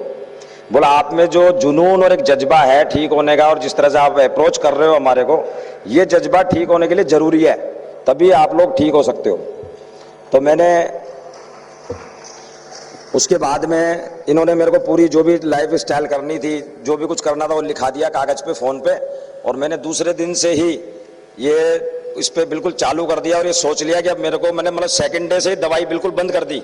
और जो दवाइयाँ मेरे पास रखी हुई थी 1-1.5 महीने की, उसको दवाई वाले के यहाँ भेज के पैसे वापस मंगवा लिए। और ये सोच लिया कि दवाई अब किसी कीमत पे लेनी नहीं है, चाहे रिजल्ट कुछ भी निकले, और ठीक होना ही है। और फिर उसके बाद में मतलब 10-12 दिन के अंदर अंदर तो बिल्कुल मेरी डायबिटीज़ नॉर्मल आ गई, जबकि मैं 15 साल से डायबिटिक था और अच्छी डोज ले रहा था। मेटफॉर्मिन सोल्ट देते हैं ज़्यादातर इसके लिए, ग्लूकोनर में SR करके गोली है वो ले रहा था दोनों टाइम। और मेरे को मजा आ गया। मेरा वेट भी जो है वो करीबन 90 के आसपास था, तो वो वेट भी मेरा करीबन 18-17 किलो जो है वो कम हो गया। मैंने काफ़ी इनके 3 महीने तक जैसे इन्होंने बताया मैंने किया, तो उसके बाद मेरे में मतलब ये समझ लो कि मैं एक तरह से ऐसे बोलूँ कि बुढ़ा हो चुका था, वो वापस जवान हो गया और मेरी काम करने की कैपेसिटी भी बढ़ गई। मेरा फल फ्रूट बेचने का काम है, रोज 3-4 घंटे में चिल्लाता हूँ, ऑक्शन करता हूँ, सेब संतरा ये सब बेचता हूँ ट्रक के ट्रक। तो उसमें मतलब मैं पहले थक जाता था, 2-3 ट्रक बेचते ही ऐसे लगता था कि भाई अब अपन थक गए, अब छोटे भाई से बिकवा लेते हैं, ये कर लेते हैं। अभी ये पोजीशन है मेरी कि आप मेरे से 20 ट्रक बिकवा लो, सुबह 8 बजे से रात को 8 बजे तक मैं ऑक्शन में थकूंगा नहीं, इतनी कैपेसिटी बढ़ गई। और डायबिटीज नाम तो शरीर में से ही खत्म हो गया, बिल्कुल रिमूव हो गया। और उसके अलावा भी यहाँ पर कम से कम 50-60 लोग जो यहाँ आए हुए हैं, उनमें से काफी लोग तो वो लोग भी जैसे इन्होंने बताया था वैसे मैंने उनको बताया, तो वो लोग भी सब ठीक हो गए हैं। उसमें से एक बच्चा 7 साल का, वो भी मतलब उसको इंसुलिन लग रही थी, वो बच्चा यहाँ पर मौजूद है इस सेमिनार के अंदर। उसकी जनवरी 2018 से इंसुलिन बिल्कुल बंद है और बिल्कुल बच्चा ठीक हो गया है, कोई इंसुलिन नहीं लेनी पड़ रही है। वो भी इन्हीं के उस पे फॉलोअर पे चल रहा है, मैंने जैसे बताया। अभी उनसे भी आपका परिचय कराएंगे। बेटा आपका नाम क्या, नाम बताओ। थीरल। ये बच्चा जब आया तो मैंने इनसे बात करी, बच्चे को मैंने पूछा बेटे थोड़ा खाने पे कंट्रोल कर लेगा? बोला बिल्कुल कर लूंगा अंकल। तो मैंने इसको बोला भाई तू बिल्कुल कर लेगा तो बिल्कुल ठीक हो जाएगा। उसके बाद में जो कुछ भी हुआ वो माता जी बताएंगे इनके, प्लीज आप बताएं। ये मेरा बच्चा है, इसका नाम है थिरल। 25 नवंबर 2017 में इसको डायबिटीज, हमें पता चला कि इसको डायबिटीज टाइप 1 है। तो डॉक्टर ने तुरंत इंसुलिन के लिए बोल दिया, 20 यूनिट इंसुलिन के लिए बोल दिया, दिन में 4 बार। तो पहले तो मैं डर गई। 20 यूनिट नहीं, 4 यूनिट मतलब 4 बार, 5 यूनिट 4 बार, मतलब टोटल 20। तो मैंने यूट्यूब पे सर्च करा, डॉक्टर साहब का वीडियो देखा, 1.5 घंटे का पूरा देखा। उसमें मुझे कैलाश जी मित्तल जी का नंबर, तो मैंने उनको कॉल करा और उनसे बात हुई। तब से मैंने ये डाइट शुरू की। विदिन एक दिन के अंदर इसकी इंसुलिन बंद हो गई। ये डाइट शुरू करने के सिर्फ 1 दिन के अंदर इसकी इंसुलिन बंद हो गई। और 3 महीने में इसका HbA1c 5.7 आ गया, जो कि पहले 12 था। तो मैं डॉक्टर साहब का बहुत बहुत धन्यवाद दूंगी कि ये बिल्कुल नॉर्मल हो गया। अब हमारा एड्रेस है प्रताप नगर 164/364 प्रताप नगर, जयपुर। Thank you. इससे आप लोगों को ये प्रेरणा मिलेगी, हम सब लोगों को, कि ऐसा कोई काम दुनिया में नहीं है जो संभव नहीं है। अगर हमारे दिमाग में हम ये सोच लें कि हमको ये करना है तो वो हो जाएगा। असंभव शब्द हमारी डिक्शनरी में ही नहीं है। इसलिए आप ये किसी के टाइप 1 हो या 2 हो, आप डॉक्टर साहब के रास्ते पे चलेंगे, मेरी गारंटी है उसका रिजल्ट पॉजिटिव ही आएगा, नेगेटिव आ ही नहीं सकता। तीसरे हमारे प्रकाश जी सत्या RS पोस्ट पे है, हमारे कृषि भवन में ही है, आप इनसे सुनिए। 1 मिनट का टाइम बताएंगे डाइट शेड्यूल वही है जो डॉक्टर साहब ने बताया, अलग नहीं है। दोस्तों, मेरा नाम है प्रमोद कुमार सत्या, मैं डिप्टी डायरेक्टर हूँ एग्रीकल्चर मार्केटिंग डिपार्टमेंट में, जयपुर में ही पोस्टेड हूँ। मुझे 2014 में डायबिटीज़ रिपोर्ट हुई थी। मैंने डॉक्टर साहब का एक वीडियो देखा था यूट्यूब पे, उस पर कैलाश जी फाटक दिखे थे। मैंने जिस दिन मुझे पता चला कि इसका डायबिटीज़ का बिना दवाई के इलाज संभव है, उसी दिन से मैंने दवाई छोड़ दी थी। हालांकि मुझे डाइट प्लान एक दिन लेट पता चला, यानी मैंने डाइट प्लान शुरू करने से 2 दिन पहले ही दवाई छोड़ दी। और फिर कैलाश जी से फ़ोन किया, चूँकि मैं इनके डिपार्टमेंट से जुड़ा हुआ हूँ, इनसे फ़ोन किया, फ़ोन पे सारी डिटेल ली और दूसरे दिन से डाइट प्लान शुरू कर दिया। और मैं 5 जनवरी से मेटफॉर्मिन लेना मैंने बंद कर दिया। उससे पहले 2000 mg मैं लेता था और अब बिल्कुल नहीं ले रहा हूँ और एकदम ठीक हूँ। Thank you. वो आपका आइसक्रीम वाला इंसिडेंट बताएं, क्या होता है, पढ़ा लिखा जो आदमी ज्यादा होता है ना, उसको शक भी ज्यादा होता है। तो इन्होंने एक दिन क्या किया कि इन्होंने चेक करने के लिए कि भाई मैं ठीक हुआ या नहीं हुआ, या खाली मेरे को ऐसे बेवकूफ तो नहीं बना रहे, तो इन्होंने वहां पे ओ नेचुरल वाले आइसक्रीम के वहां जाके और 1 नहीं 2 नहीं 3 नहीं 4 आइसक्रीम खाई। और 4 आइसक्रीम खाने के बाद इन्होंने जो अपनी डायबिटीज नापी, वो ये बताएंगे कितनी आई। नहीं, मैंने इसमें कई बार इरेगुलरिटीज की हैं, ये सही है, लेकिन जो मैंने डाइट प्लान लिया है उससे इरेगुलरिटीज का इफेक्ट भी खत्म हो गया। मैंने जैसे ये कहते हैं गन्ने का जूस पियो, मैंने खूब गन्ने का जूस पिया इस सीजन में, और आइसक्रीम वगैरह जो इरेगुलरिटी नहीं करनी चाहिए वो भी कई बार की है, पर यह DIP डाइट से उस सबको न्यूट्रलाइज कर दिया और मुझे कोई असर नहीं हुआ। मेरे उस पर ब्लड शुगर हमेशा सही आती रही और कभी कोई प्रॉब्लम नहीं आई। थैंक यू साहब। अब सोनी जी।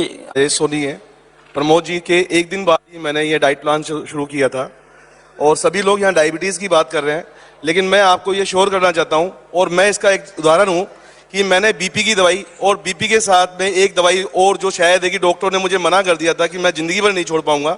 मेरा एक ये मेंटली डिसऑर्डर था जिसमें मैं मेडिसिन लिया करता था, जिसमें मुझे पता नहीं चलता था कि मैं लेफ्ट चल रहा हूँ या राइट, मैं कभी भी मेरे को चलते हुए दिक्कत होती थी, और वो गोली मैं 6 महीने से बिल्कुल भी नहीं ले पा रहा हूँ, और कतई मुझे उसके बाद में प्रॉब्लम नहीं है उसको छोड़ने के बाद में। मैं ये कह सकता हूँ कि कैलाश जी की एक सेमिनार में शब्द है कि डॉक्टर विश्व राय चौधरी आज के युग के भगवान है, ये बिल्कुल सच है, और ऐसा शायद है कि अब कोई दूसरा कोई कर पाए और हो सके। मैं इसका एक उदाहरण हूँ, और शायद लोगों को इसको आजमाना चाहिए। 100% रिजल्ट है, इसकी गारंटेड है, और हम जितनी इरेगुलरिटी करते हैं उसके बावजूद आज हम इससे क्योर हैं, और सिर्फ इस डाइट की वजह से। धन्यवाद। अब मैं रमेश जी शर्मा, जो CA बनने वाले बच्चों को पढ़ाते हैं, विद्यासागर इंस्टीट्यूट वाले, वो भी डायबिटिक थे, वो भी ठीक हो गए, उनका एक्सपीरियंस सुने। मेरे 15 साल तक डायबिटीज रही, 3 साल पहले तक, और लास्ट में कंट्रोल नहीं हो पा रही थी, और जो मेरा दवाई लेने के बावजूद, जो मैं गैल्वोस्मेट 50/1000 लेता था 2 बार, उसके बावजूद मेरी मॉर्निंग की फास्टिंग जो आती थी वो 170 के आसपास आती थी, और खाना खाने के बाद आती है 250 के आसपास। तो डॉक्टर्स ने कहा कि नहीं, आप इंसुलिन चालू करना पड़ेगा। तो उसी समय मैं देख रहा था कि यार क्या करें, तो कैलाश जी से मुलाकात हो गई, और उन्होंने जो डाइट प्लान बताया कि साहब डॉक्टर चौधरी जी का जो डाइट प्लान है, अगर आप ये फॉलो कर लेते हो तो आपकी डायबिटीज नॉर्मल हो जाएगी। तो मैंने वो फॉलो किया 3 महीने तक, मतलब स्ट्रिक्टली मैंने फॉलो किया, और मेरा जो शुगर है वो बिल्कुल नॉर्मल हो गया, और पिछले 3 साल से मैं डायबिटिक नहीं हूँ। और जो डॉक्टर मीठे फ्रूट्स खाने के लिए मना करते हैं, तो मैं ठीक होने के बाद में 3-3, 4-4 किलो आम डेली खाए हैं, और उसके बाद ही मैंने शुगर चेक किया तो 100 के आसपास आता था, और गन्ने के 4-4, 5-5 ग्लास पीने के बावजूद 2 घंटे बाद में चेक करता था तो 100 के आसपास आता था। यानी ये इतना स्ट्रॉन्ग जो क्रांति है तो ये फैलनी चाहिए। और इसके अलावा ये कैलाश जी भी जैसे कईयों का इलाज कर चुके हैं, इसके वजह से मैंने भी अपना थोड़ा बहुत टाइम स्पेयर कर रखा है इस चीज़ के लिए कि जो लोग आए हैं तो उनको डाइट प्लान बताकर उनको हेल्प करें। तो मेरी गाइडेंस में भी कम से कम 10-15 लोग ठीक हो चुके, और मेरे तो डायबिटीज थी, अब वो नॉर्मल चल रही है। पिछले 3 साल से मैंने कोई दवाई नहीं ली, नॉर्मल चल रही है। और कई तो ऐसे हैं जो मेरे साथ में टच में हैं जिनकी डायबिटीज भी थी, थायराइड भी थी, BP भी था, बस एक ही चीज़ में मतलब सबसे ठीक हो गई, और वो अपने अच्छा लाइफ स्टाइल जी रहे हैं, और उसके बाद में दवाइयाँ तो बंद है ही, और बाकी नॉर्मल खाना भी खा रहे हैं। तो आप लोग भी फॉलो करें तो आपको बहुत फायदा होगा। और मैं धन्यवाद करना चाहता हूँ डॉक्टर साहब को और कैलाश जी को कि जिन्होंने जयपुर में भी ये इतना अलग जगह रखा है, और पूरा प्रयास कर रहे हैं कि मतलब बाकी लोग भी रोग से मुक्त हों। Thank you. धन्यवाद जी। एक साबू जी हैं, वो भी अपना एक्सपीरियंस शेयर करेंगे। साबू जी बताएं।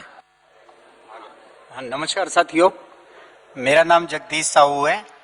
मैं अभी 3 महीने से ये डाइट प्लान ले रहा हूँ। मेरी 15 साल से ओमेस 20 चलती थी, हाइपर एसिडिटी की मेडिसिन, वो मैंने बिल्कुल बंद कर दिया है। मेरी 2-3 महीने से प्रोस्टेट की मेडिसिन चालू हो गई थी, वो मैंने बंद कर दिया है। उसके बाद मैंने मेडिकल रिपोर्ट्स कराई है, तो मेरा प्रोस्टेट साइज नॉर्मल है, एसिडिटी की कोई प्रॉब्लम नहीं है, और मेरे को कोलेस्ट्रॉल की कोई प्रॉब्लम नहीं है। कोलेस्ट्रॉल की मेडिसिन भी मैंने बंद कर दिया है। Thank you. थैंक यू जी। एक हमारे बीच में भरतपुर से आए हुए ये पहलवान हैं, और इनके भी डायबिटीज हो गई थी। पिछले 1 महीने से ही रिसेंटली ये मेरे सबसे नए पेशेंट है। 1 महीने से ही इन्होंने डाइट प्लान चालू किया है। आप इनके मुंह से सुने इनका एक्सपीरियंस। मैं भरतपुर से अमृत सिंह। हाँ, मैं भरतपुर से बोल रहा हूँ, अमृत सिंह। ये मेरे बड़े भाई ने, इनसे मैंने सलाह ली थी फ़ोन पे, तो इन्होंने बताया था कि डाइटिंग पे आ जाओ। तो मेरी शुगर लेवल था 450। आज मेरा 45 दिन के अंदर मेरा शुगर लेवल नॉर्मल है। तो मैं तो अपने बड़े भाई का शुक्रिया अदा करना चाहता हूँ। आपको जानकारी आश्चर्य होगा कि यहाँ पर काफी जगह से लोग आए हुए हैं, अहमदाबाद, अभी कलकत्ता से एक राय साहब आए हुए हैं, ये भी अपना शेयर एक्सपीरियंस करेंगे। सिर्फ सेमिनार को सुनने के लिए, डॉक्टर साहब को सुनने के लिए कलकत्ता से आए। आप बात करें। धन्यवाद। मेरा नाम उत्पल राय है। मैं एक डायबिटीज एडुकेटर भी है। पहले विश्वनाथ जी से पहले लिखा है 1947 साल से शायद इंग्रज तो गुलाम था, तो नेताजी इंग्रज से दूर करने के लिए एक आजाद हिंद बाहिनी गठन किया था। हेलो, अभी हमारा विश्वरूप जी बोल रहा है 1947 के बाद हम अंग्रेजी दवाइयों का गुलाम है, तो वो दवाई के गुलाम के छूटने के लिए वो एक वाहिनी गठन किया है, डायबिटीज एडुकेटर वाहिनी।